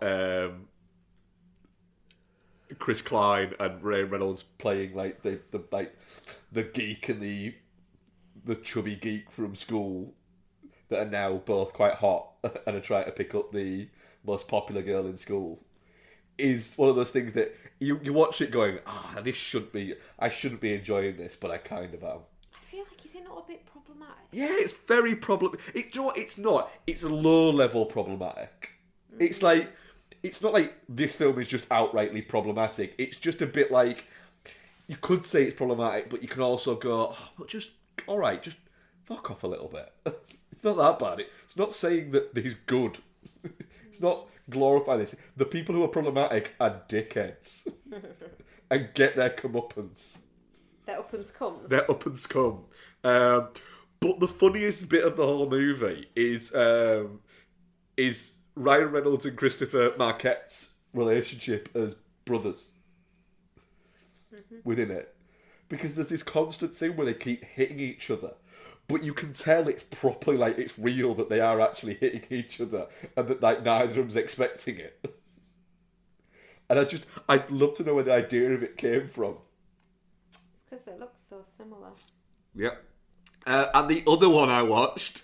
I watched it, Ian. Oh, fuck off. Is this the one that Becky just reacted to? Yeah. Yeah. I mean... yeah. So, listeners, you'll remember last week, Ian watched a film that Noel actually said in our chat, saying, I'll paraphrase slightly, but he basically said, Ian, I think Mark and yours letterboxes have got confused with a picture of That's right. Father Christmas is Back. So I decided, well, I'd better fucking watch this motherfucker, because Ian said it was, what was it, one of the worst films you've ever seen? Toxic, I think I referred to it as. Yeah. Father Christmas is Back is barely a movie, is what I will say. It is barely a movie. Right, I appreciate that. Are you planning on watching the sequels? Oh, yes, absolutely. I was watching Christmas in Paradise. Yeah, it's everything Ian said, but it is just kind of worse. I think Ian maybe short-sold how bad it was a little bit. It's awful. So the Christmas family are like supposed to be like really quite well off, aren't they? And popular in the town. For some reason. Yeah, but they don't. But that's just because they give a lot of things to the church. It would appear. Right. But there's a bit in it where they have to go to the pub because the Christmas dinner's been ruined. Although the Christmas dinner doesn't seem to be that ruined. And then they go. There's a great bit where Tallulah Riley runs up on stage and says, "Good evening, poor people." And everyone thinks that it's such a good laugh. And they sing. But, like, you're at that point, watching it, you're expecting them to be, like, really, like, fucking, like, great singers or something like that, aren't you? And it isn't. They just sing. Natalie Cott's character gets drunk, and there's, like, a bit of running gag that her and... is it Chris Marshall, is it? Yeah. Chris Marshall are not even like sleeping in the same room together. They have different bedrooms, and that they've not had sex for like quite a while. And she gets drunk and then decides that they're gonna have sex because she's really fucking horny. So she does this weird fucking like sexy dance thing, which it goes on way too long, doesn't it, Ian? It keeps on cutting back to her doing it. It keeps cutting back, and then there is a massive lingering shot on her ass for a long time. That's right. Yeah, like a long time. Is it as sexy as the Sexy Dancing Creep show? It is. I wouldn't say it's that sexy. No, it is borderline Carry On movie. Except Carry On movies, some of them at least, are not bad in comparison to this. Yeah, and then like you say, Ian, at the end, you know, it just starts snowing because Kelsey Grammer seems to just make it snow. His wife, his partner in it is just weird. There's a bit where they all go out without her for no fucking reason and leave her at home. And then when they come back, she's managed to hook up all of these Christmas lights and bits on her own from nowhere and then blows the house up. It's a bizarre movie that has no right to be nearly 2 hours long. And no. Yeah. We were right last week. Money has been laundered through this movie. There is no other explanation. I can't get over how annoying the title is as well. Yep. For what the film actually is. Also, Ian, you are so right. The score is just fucking everywhere. It is so on the top. Elizabeth Hurley's cleavage has its own theme tune in this movie. I mean, that seems fair. That's right. It does. Like, it really fucking does. And the film, at one point, has basically like a 2-minute tracking shot of Liz Hurley's cleavage. Yep. Just, honestly, we have watched this. You don't have to. I feel like everyone else, not so much, but I feel like Liz Hurley's better than being in this movie. No, Liz Hurley likes doing this kind of thing because she can just swan around in expensive clothes that she probably gets to keep and get paid. Fair enough. And, even though apparently she was pictured out for lunch with Brendan Fraser a few weeks back. Yep. While he was like on their press tour for The Whale, and I just like the idea that like 20 years after Bedazzled, they're still just meeting up and like being friends. Yes, apparently they're really quite close, quite good friends. That's lovely. I really like that. I'd go for that. Yep. Is that it, Mark? Just those two shite movies? Yeah, just those two movies. Amazing. Fucking brilliant. Well done, Mark. No, do not encourage him. No, I know. I mean, I don't know why I said that, actually, because you're right, and I don't mean any of it. You wait for next Mark, week. please don't watch the sequel. I watched the sequel. He's already got it ready. The thing is, Noel encourages him. Does he? What, on the boy chat? Yeah. It's just like, there are so many vegetables films around. You have your shit treat if you want. Just empty calories that don't even taste good, though. But yeah, because I mean that's it though, isn't it? It's like it's empty calories that afterwards you're just like, what have I done? Yeah, they're basically the squishy bananas of movies. What a recommendation! It's like walking home on a night and thinking, I need a doner kebab, and then waking up the next morning and going, I'm full of regret. I've never done Yeah. it. It's the equivalent of that. I've never had one though. Ow! Still never had one. It's like, I don't mind you having empty calorie movies if you enjoy them, but if they're good, if you're just watching shite for the sake of it, it's like, what's the point? You're just wasting your life on crap. I don't see this as wasting my life. I see it as an investment. You're an idiot. Yes, probably. Investment. That's a choice of word. Okay, so. Oh, excuse me. Oh, bloody hell. Sorry, guys. It's not... believe me, it's not you. I've not even finished my first pint yet. It's taken me nearly 2 hours. Fair play. Bloody hell. Right. So, I watched Die Hard. I'm not going to talk about Die Hard too much. It's perfect. Do you know what I will talk about, though? Go on. Die Hard 2. So... Die Hard 2, I have maybe only watched once or twice in my life. So I watched Die Hard, and then I run out of time to watch Die Hard 2 before Christmas. Yep. Do that quite often.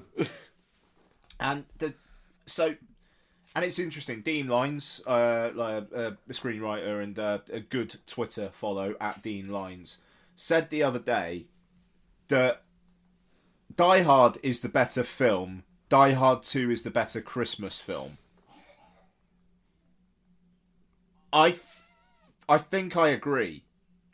Possibly, yeah. And the thing is, it captures the whole Jesus Christ travelling around Christmas is a ball ache. it uses that as a plot point in quite a few ways. And the like just the snow and the cold of it all is actually pretty well played out. Like Die Hard, like it looks like it could be taking place at pretty much any time of year. You know, it's Christmas in LA. This is Christmas in Washington. So it's different. I like Die Hard 2. I really like Die Hard 2. If it had a villain... Well, I mean, the problem with the villain in Die Hard 2 is that there are multiple antagonists of varying degrees of bad. You know, like Dennis Franz is an antagonist for a lot of this film. Oh, thank you ever so much, Lots. Cheers. It's okay. You okay? Yeah. Yeah? Oh. Okay. All right. Thanks, son. Love you. She's not very well, and I shouldn't have made her speak. I feel bad. Sorry about that. So, yeah. So Dennis Franz is like a bit of an arsehole. You got William Sadler as like the bad guy, but then you've also got the guy who they're trying to get, like steal off the plane, who does some wrong and shit.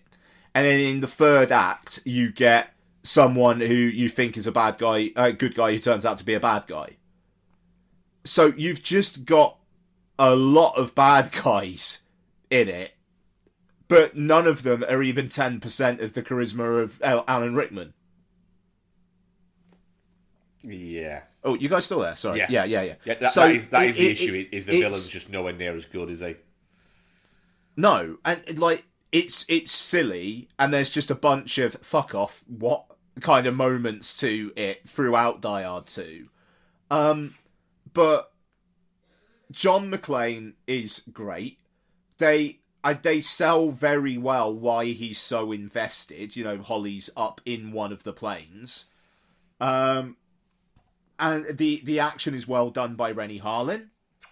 And yeah, I like that it's a film that also deals with the infamy of John McClane being John McClane.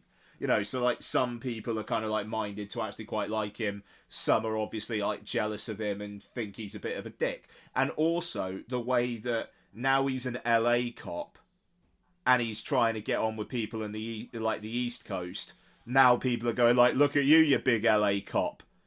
Whereas in the first film, it was just like, you know, we don't do things like you do in New York. And, you know, I like that the fact that he's now, like, almost seen as a hoity-toity cop is a plot point. But, yeah, no, I really quite enjoyed it. You know, it's not the first film, but not a lot is. And it's worth another go if it's been a while since you've watched it. I can't say I'm going to watch Die Hard 2 every year, but it's going to be in the rotation more. Yeah, I don't think we watched it last year. I think we watched it the year before, didn't we?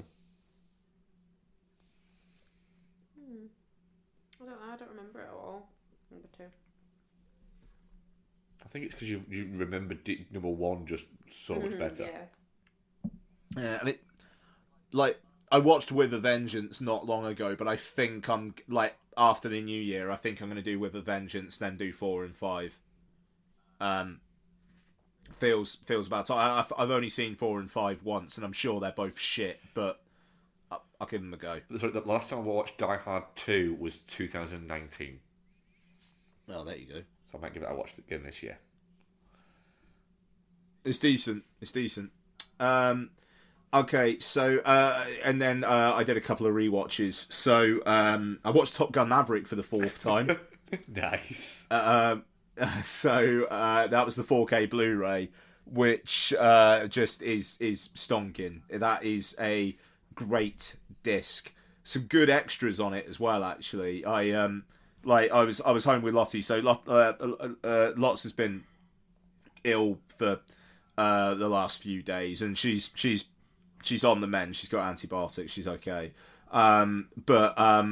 so Friday, Donna was out and she was home with me, and she was just watching her iPad. And I was like, "Fuck it, I'm gonna watch Top Gun." And then I just watched all the extras, just while she was there watching her iPad. And every now and then she'd look up and be like, "Should you be watching this in front of me?" I was like, "Yeah, it's fine, don't worry." But good extras. I mean, just a fantastic film. On this go around, I particularly appreciated that with the Jennifer Connelly stuff, she's the girl that they mention in the first one, like the Admiral's daughter that he gave a joyride to, you know, like, which is a fun little Easter egg. But it is just like, right, these are two people who are in their 50s and just like would like to jump each other's bones again. Yeah. And and that's kind of from the off. You know, like they know each other.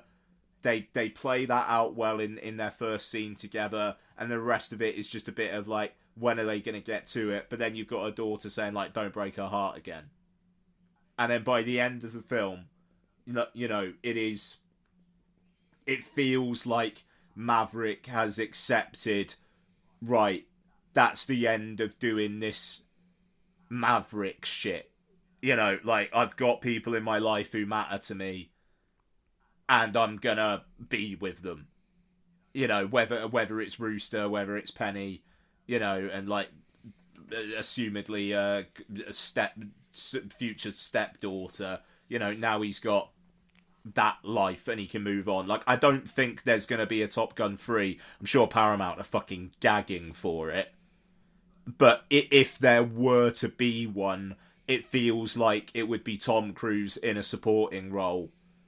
Yeah. Teller or Powell or like a combination of the cast back in it. And that would be fine.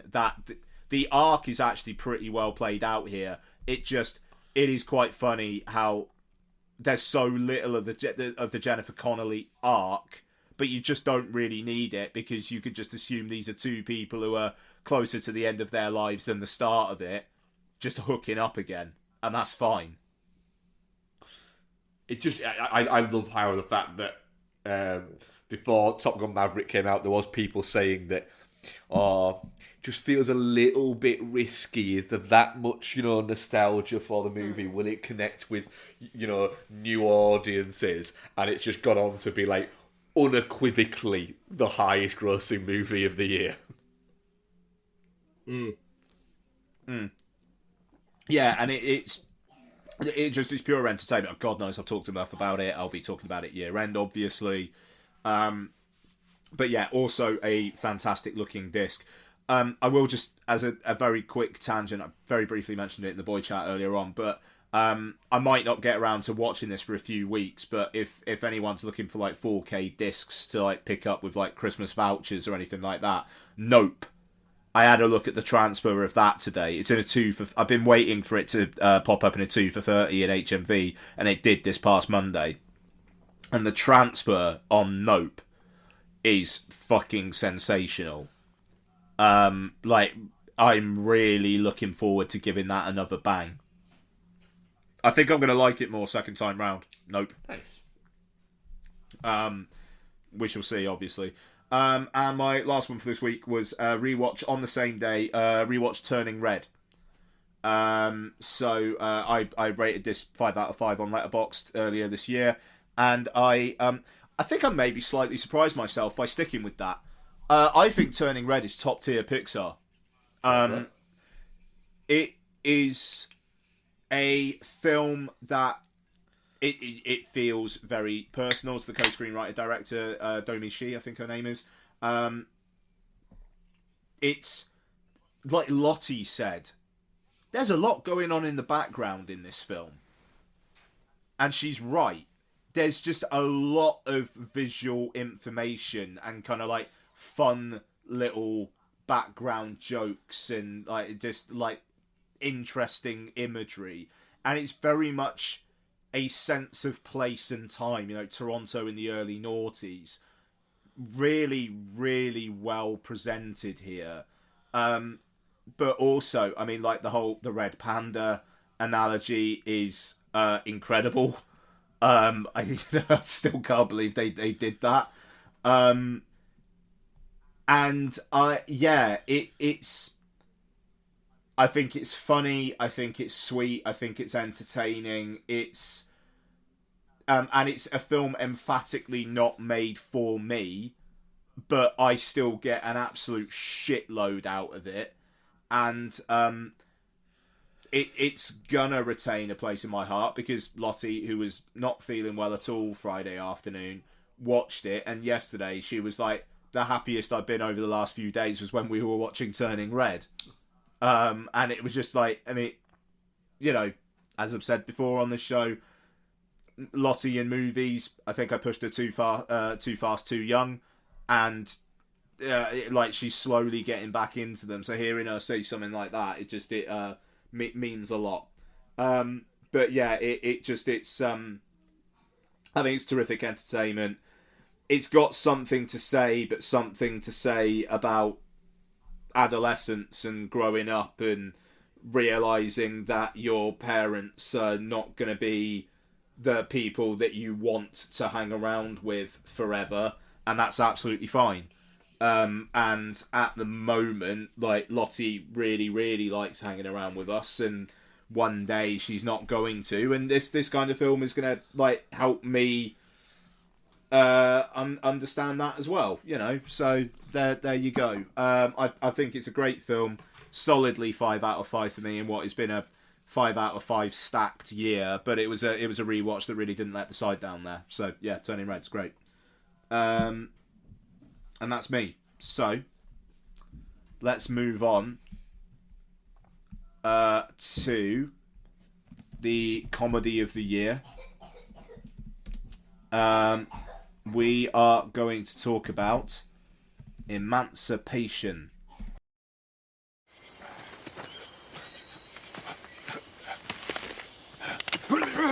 You have led dogs to me. I have done nothing. I will shoot you. No. Look. Onion. Herb. Dogs cannot smell. Take it. Look.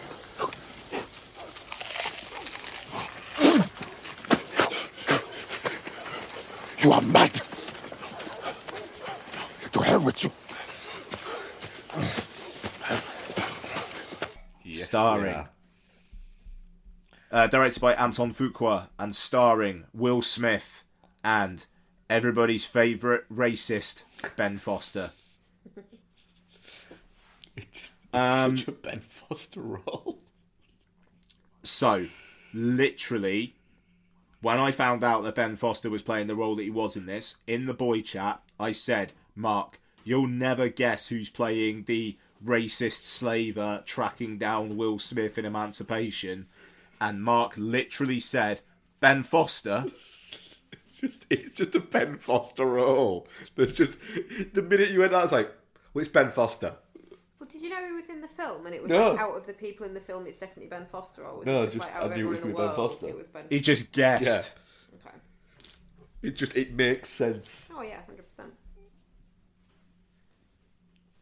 So, Emancipation, IMDb. A runaway slave forges through the swamps of Louisiana on a torturous journey to escape plantation owners who nearly killed him. Yeah? Kinda, yeah. Yeah, probably fair.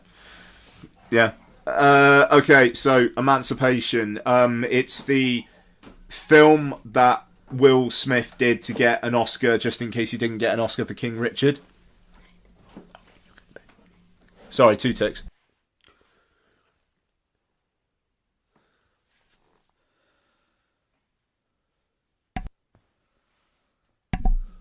Sorry about that. Yeah, and but then he won the Oscar for King Richard, and then got banned from the Oscars for a decade. It's a film that I think Apple are maybe feeling a little bit sore about paying like $100 million for. But what? So being that as it is, what do we think of the film itself, guys? You didn't watch it, did you, Bex? No. But I did. I forgot about that, Bex. That's alright. Right. So what I'll say here is Will Smith. It's 40 minutes too long. That's what I think about it. Anyway, fair, which is fair. The thing is, Will Smith is a decent actor. He's a good actor. He's made a career out of being Will Smith, because because he was very, very charismatic, and then it always felt like he was trying to win an Oscar when he was doing dramatic roles. And the weird thing is, he won an Oscar, and then he's very good in this. There's no getting away from it. Will Smith is very, very good in Emancipation. The issues with Emancipation is the colour grading on it is fucking insane. On it. For what? And it must be the grading. It must be a directorial choice, because it's shot by Robert Richardson, who is one of the greatest DPs of all time. And the thing is, it doesn't look off. It just looks weird, because the colour grading, it's not just washed out. It is almost like I think you said, Ian, it's like they put on the slave filter. And yeah, and it is like that. But it's like it's almost like as they were going, right, well, we're gonna put on this filter and like that, and it like Anton Fuqua was going, more slave. I want more. I want it to be more grey. I want it to look like the sky in Full Metal Jacket. I just want grey on grey. And that's the problem with it, is it's just... Sorry, I think Becky's just juggling pans in the other room. I wasn't going to say anything. And it does take you out. I felt personally it took me out of the movie a little bit. But for the first... And it's, bear in mind, this is a 2 hour 15-minute movie. The first, 100 minutes, it has a good setup. And then it becomes Ben Foster is tracking Will Smith. And it's really quite interesting. And you get, I would say, probably the most interesting bit of the movie is when Ben Foster's character is kind of giving a little bit of his backstory. It's quite engaging.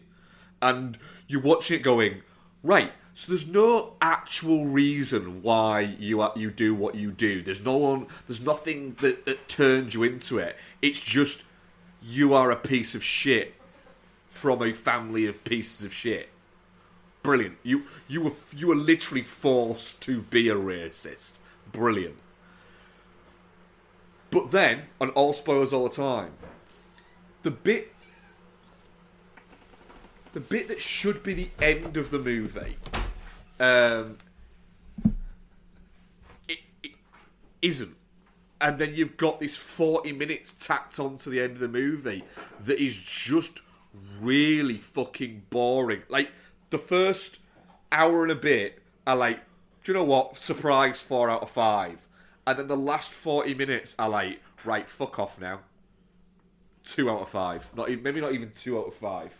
Getting closer to a 1 out of 5.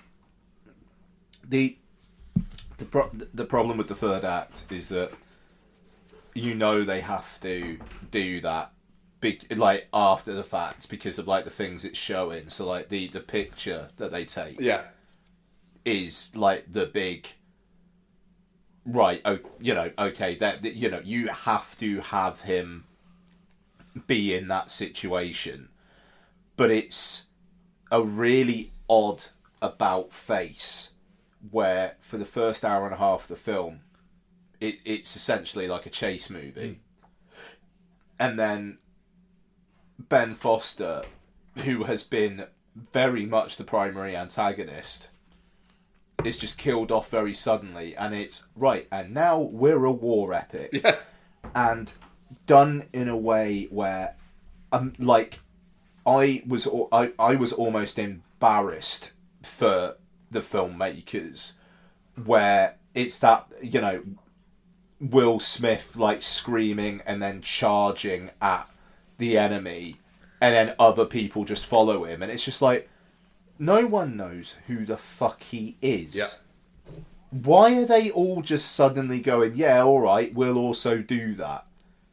It makes zero sense, and it's basically, it's almost like because it's Will Smith, people will just go with it. Yeah. And the color grading, it's interesting. I was on IMDb and it auto played the trailer without sound, and it's like one shot is a bit blue, and then another shot is a bit green, and then another shot is a bit grey. And I don't get the point other than we want to look miserable. Yeah. But miserable in various shades of misery. Yeah. And if that was the point, then fine. But it is a sledgehammer to smash a walnut. And I was kind of into it at first, but then I quickly dropped out of it. Will Smith's fine. I'm not entirely sure he would have got a Best Actor nomination for this, even if the slap hadn't happened. Again, no, probably not. Sorry, because they probably would have. I think he would have, but because if it hadn't happened, then it'd been Apple would have thrown a lot of weight behind trying to get it to happen. It's and I don't know. I mean, maybe he would have got a nomination because he won for King Richard and he's like seen in those kind of circles, but it would have been like I think Max von Sydow got a nomination for Extremely Loud and Incredibly Close. Yeah. And it's like, what? But yeah, it's like we said earlier on with She Said and Women Talking, where it's just like these Me Too films and just like nothing really comes. Emancipation kind of feels like that as well. It feels like with Till, where people seem to like Till, but it's basically getting no heat, and it's all symptomatic of the fact that people don't want to watch these kinds of films right now. And maybe, you know, when society is in a happier time, then I think maybe people will be up for watching a dark mirror in their like entertainment media. Because we have to remember, you know, Emancipation is ostensibly a piece of entertainment. Mm. You know, but who the fuck is going to watch this and think I was entertained by this? I thought this, you know, I had a good time watching it. Yep. The whole point of Emancipation is watch this man struggle so you can feel good about watching him struggle and empathising with him. The thing is, that kind of... Yeah. The thing is, the problem is with Emancipation is that it tries to essentially be like an entertaining kind of verging on kind of like action survival movie set against an incredibly ugly backdrop of slavery. But then it tries to have a kind of a more deep ending of kind of like saying, well, you know, Lincoln, you know, only freed the slaves so that he could put them in the army. But if you go into, the problem is you can watch movies about things that you might want to know more about, or you might want to look at and go, right, I don't want to have a window into what existed there, but movies are as well as to entertain, they are made sometimes to challenges for different reasons. But there is not a single reason out there. And by the way, I'm a fan of Anton Fuqua as a director.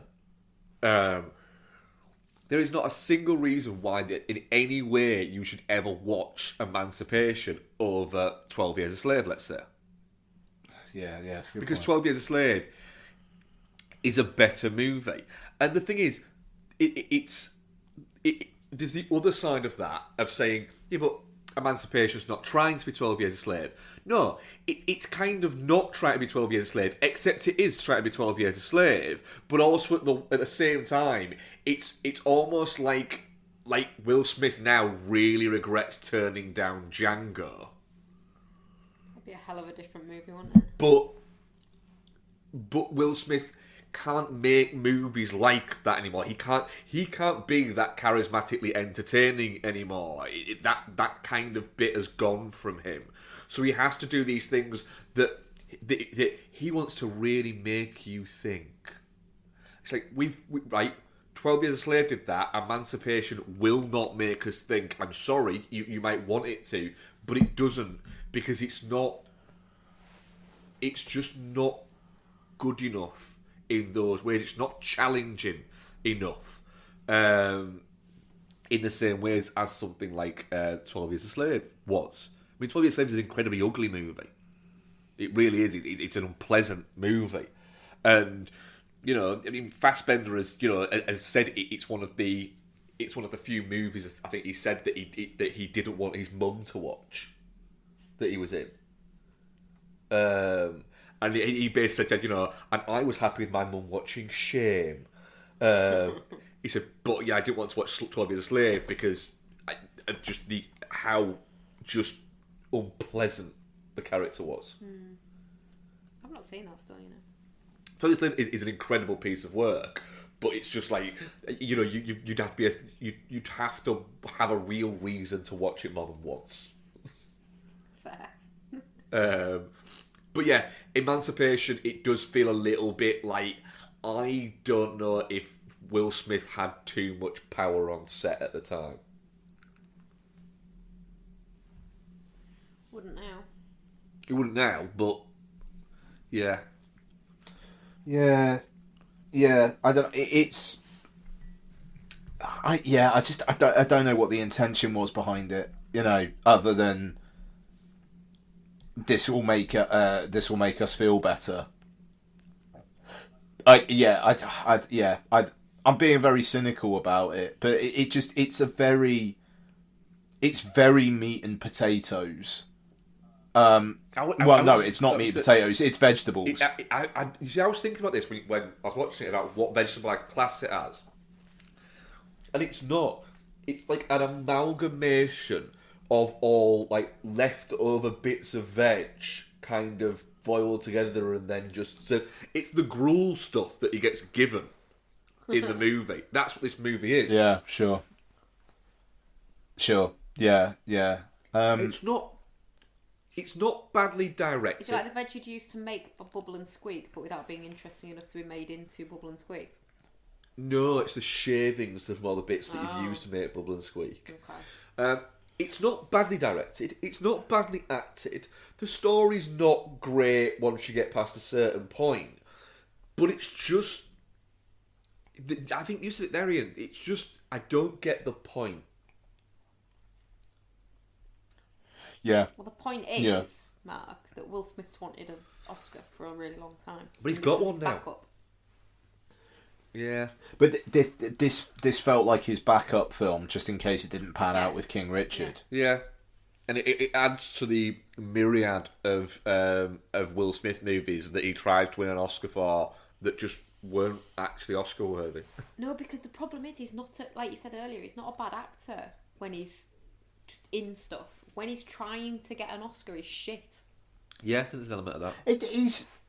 He's fine in this. I don't know. It's interesting. I was listening to a podcast the other day where like they were talking about it and just saying like, you don't go to a Will Smith film to watch him do this. And I'm a bit like, you know he's capable of it, but you know, obviously the slaps like hurt things, but Bad Boys for Life came out just before COVID and did insane business because that's what people want to see Will Smith do.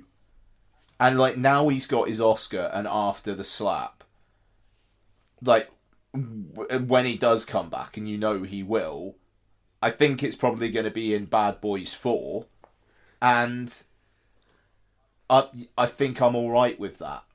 You know, like I wish he'd actually apologise to Chris Rock sincerely, but you know, He's not sorry though. Yeah, but no, but I mean that yeah, and that's the problem. Will Smith's biggest things throughout his career that have hampered him has been his ego. I actually genuinely think that he's suffering from like mental health stuff. So I I don't want to take the piss too much. No, I do but what think he you did might was be- wrong, and he needs to apologise for it. But he also needs to get some fucking help. Yeah, I think there's an element of that. I'm not making excuses for it, but yeah, I was. Emancipation is all right for 90 minutes, and then very, very dull and a little bit. Right, you're trying to have your cake and eat it, but the cake just it's not worth eating, mate. Again, I heard someone say more people will watch the interview he did with Trevor Noah, who is a friend of Will Smith's, and was as just fucking pandering and matey an interview as you could like ever get, than will watch Emancipation. Yes. And yeah, that's right. And by the way, Trevor Noah leaving The Daily Show. Fuckity bye then. Cool. You did fucking nothing. Well done, mate. But yeah, Emancipation.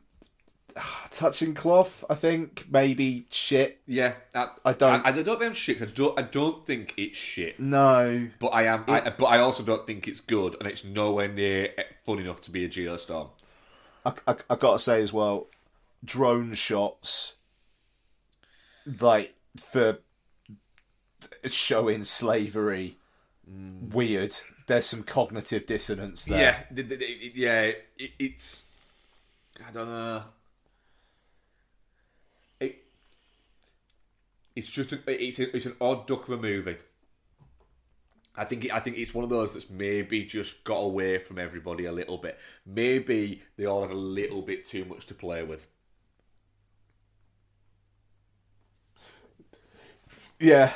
It's an expensive looking film, but also looks like it was colour graded on like consumer software. I don't know. It's an odd duck of a movie, and it's one that is going to have absolutely fuck all legacy apart from what was the film that Will Smith made after the slap as a pub quiz question. Yeah, it's getting no buzz from anything anywhere, and even Apple seem a little bit angry about the fact that they had to release it.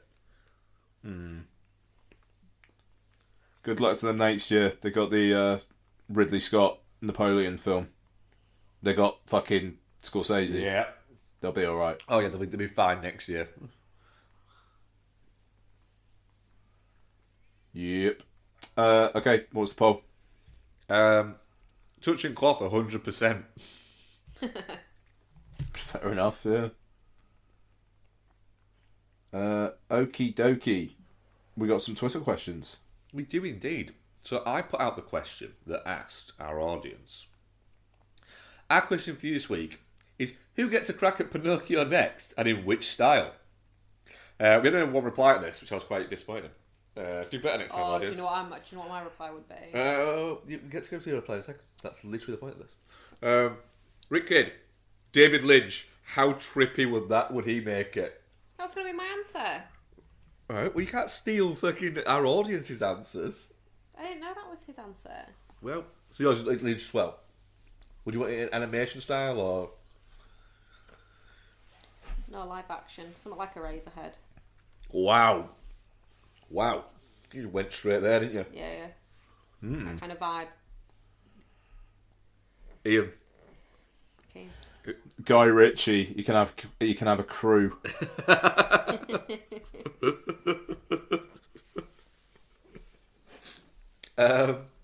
Who would I like?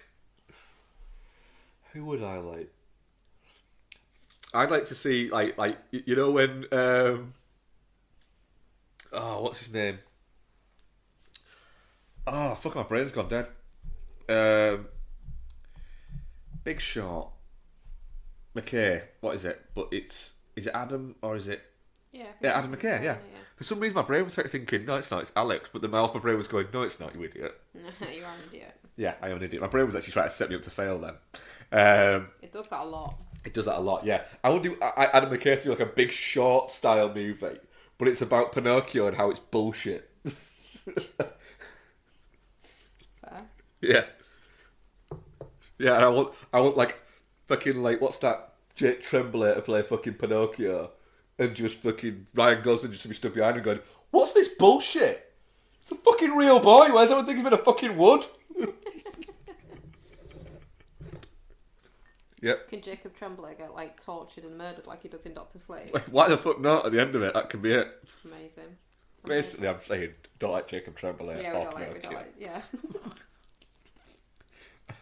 Right. Fuck Pinocchio. We've had some questions as well. Dylan Black Lanterns. Which on-screen party would you like to be at this New Year's Eve? Right, it's got to be the one in When Harry Met Sally.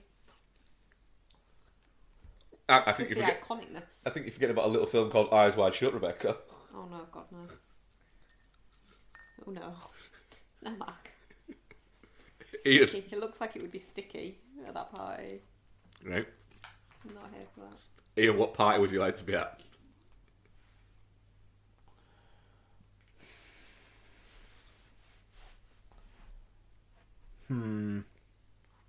It's a good question, this. It is a good question, actually, isn't it? I'd like a really good dinner party, but I'm trying to think now. The cook, the wife, the thief, and Well, I was thinking like that, like that. It's not really a party, but like that opening night they do in what's it called? The Tucci film, Last Night, First Night. What about in the menu? Do you want to be in the menu and Anya Taylor-Joy's there? That's a dinner party. Hang on, what? Just because Anya Taylor-Joy's there, or because they're doing that menu? Well, it's a dinner party, isn't it? I mean, it's an experience. I'd like to be on the boat eating a burger with them. Does look like a pretty cool that would burger. do. Yeah. Yeah, that's it. I'll be in a boat eating a burger with Anya Taylor-Joy. That's my answer I for think the. you can have that one, Ian. I think you can take that. Yeah. Thanks. Yeah. I'm going to. I mean, do you know what? Genuine answer, because I'm not allowed to go to the Eyes Wide Shut party because Becky's not letting me go. You can go. Sure. But the opening night of what's his name's restaurant in Chef, that was like a fucking good time. Yeah, fair. Yeah. Rick Kidd, barring the easy answers, The Thing, Day After Tomorrow, what are your favourite films where extreme cold weather, not liquid or carbonite, plays a significant plot element? That one with Kate Beckinsale. Whiteout. Yeah. Great movie. That's a good shout. Whiteout's a good film. I got in there quick. Why? Because you knew I was going to say it. Yeah. Saw the question earlier. I was like, fucking Whiteout, man. Whiteout's a good film. It is.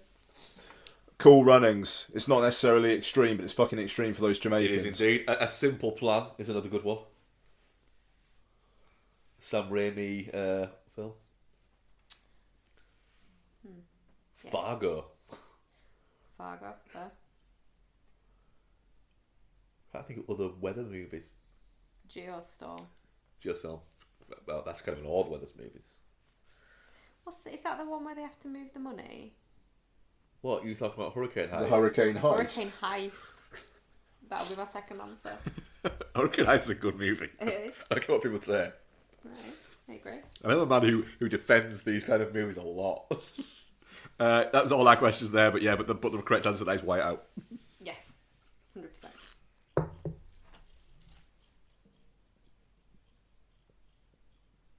Okay. Is that it for Twitter That questions? is indeed it.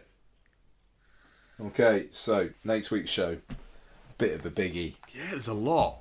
I'm hoping that Mark actually has time to watch all of these. Me too. I think I've worked out a schedule. I'm fairly certain I do. If you don't, you need to sure as shit tell me that you haven't, so that I don't need to potentially crush through some stuff. So we've got Avatar: The Way of Water, which Becky won't be reviewing. It has been made abundantly clear to us. Sorry, guys. She's not sorry. No, she's not. We'll be talking Bardo, our sweet Bardo that Mark and I have been particularly looking forward to, despite the fact that no one seems to like it. Which makes me look forward to it even more. If that film was like smashing out fucking 5-star reviews, I'd be a bit like, I'm a bit concerned now. Yeah, that's fair.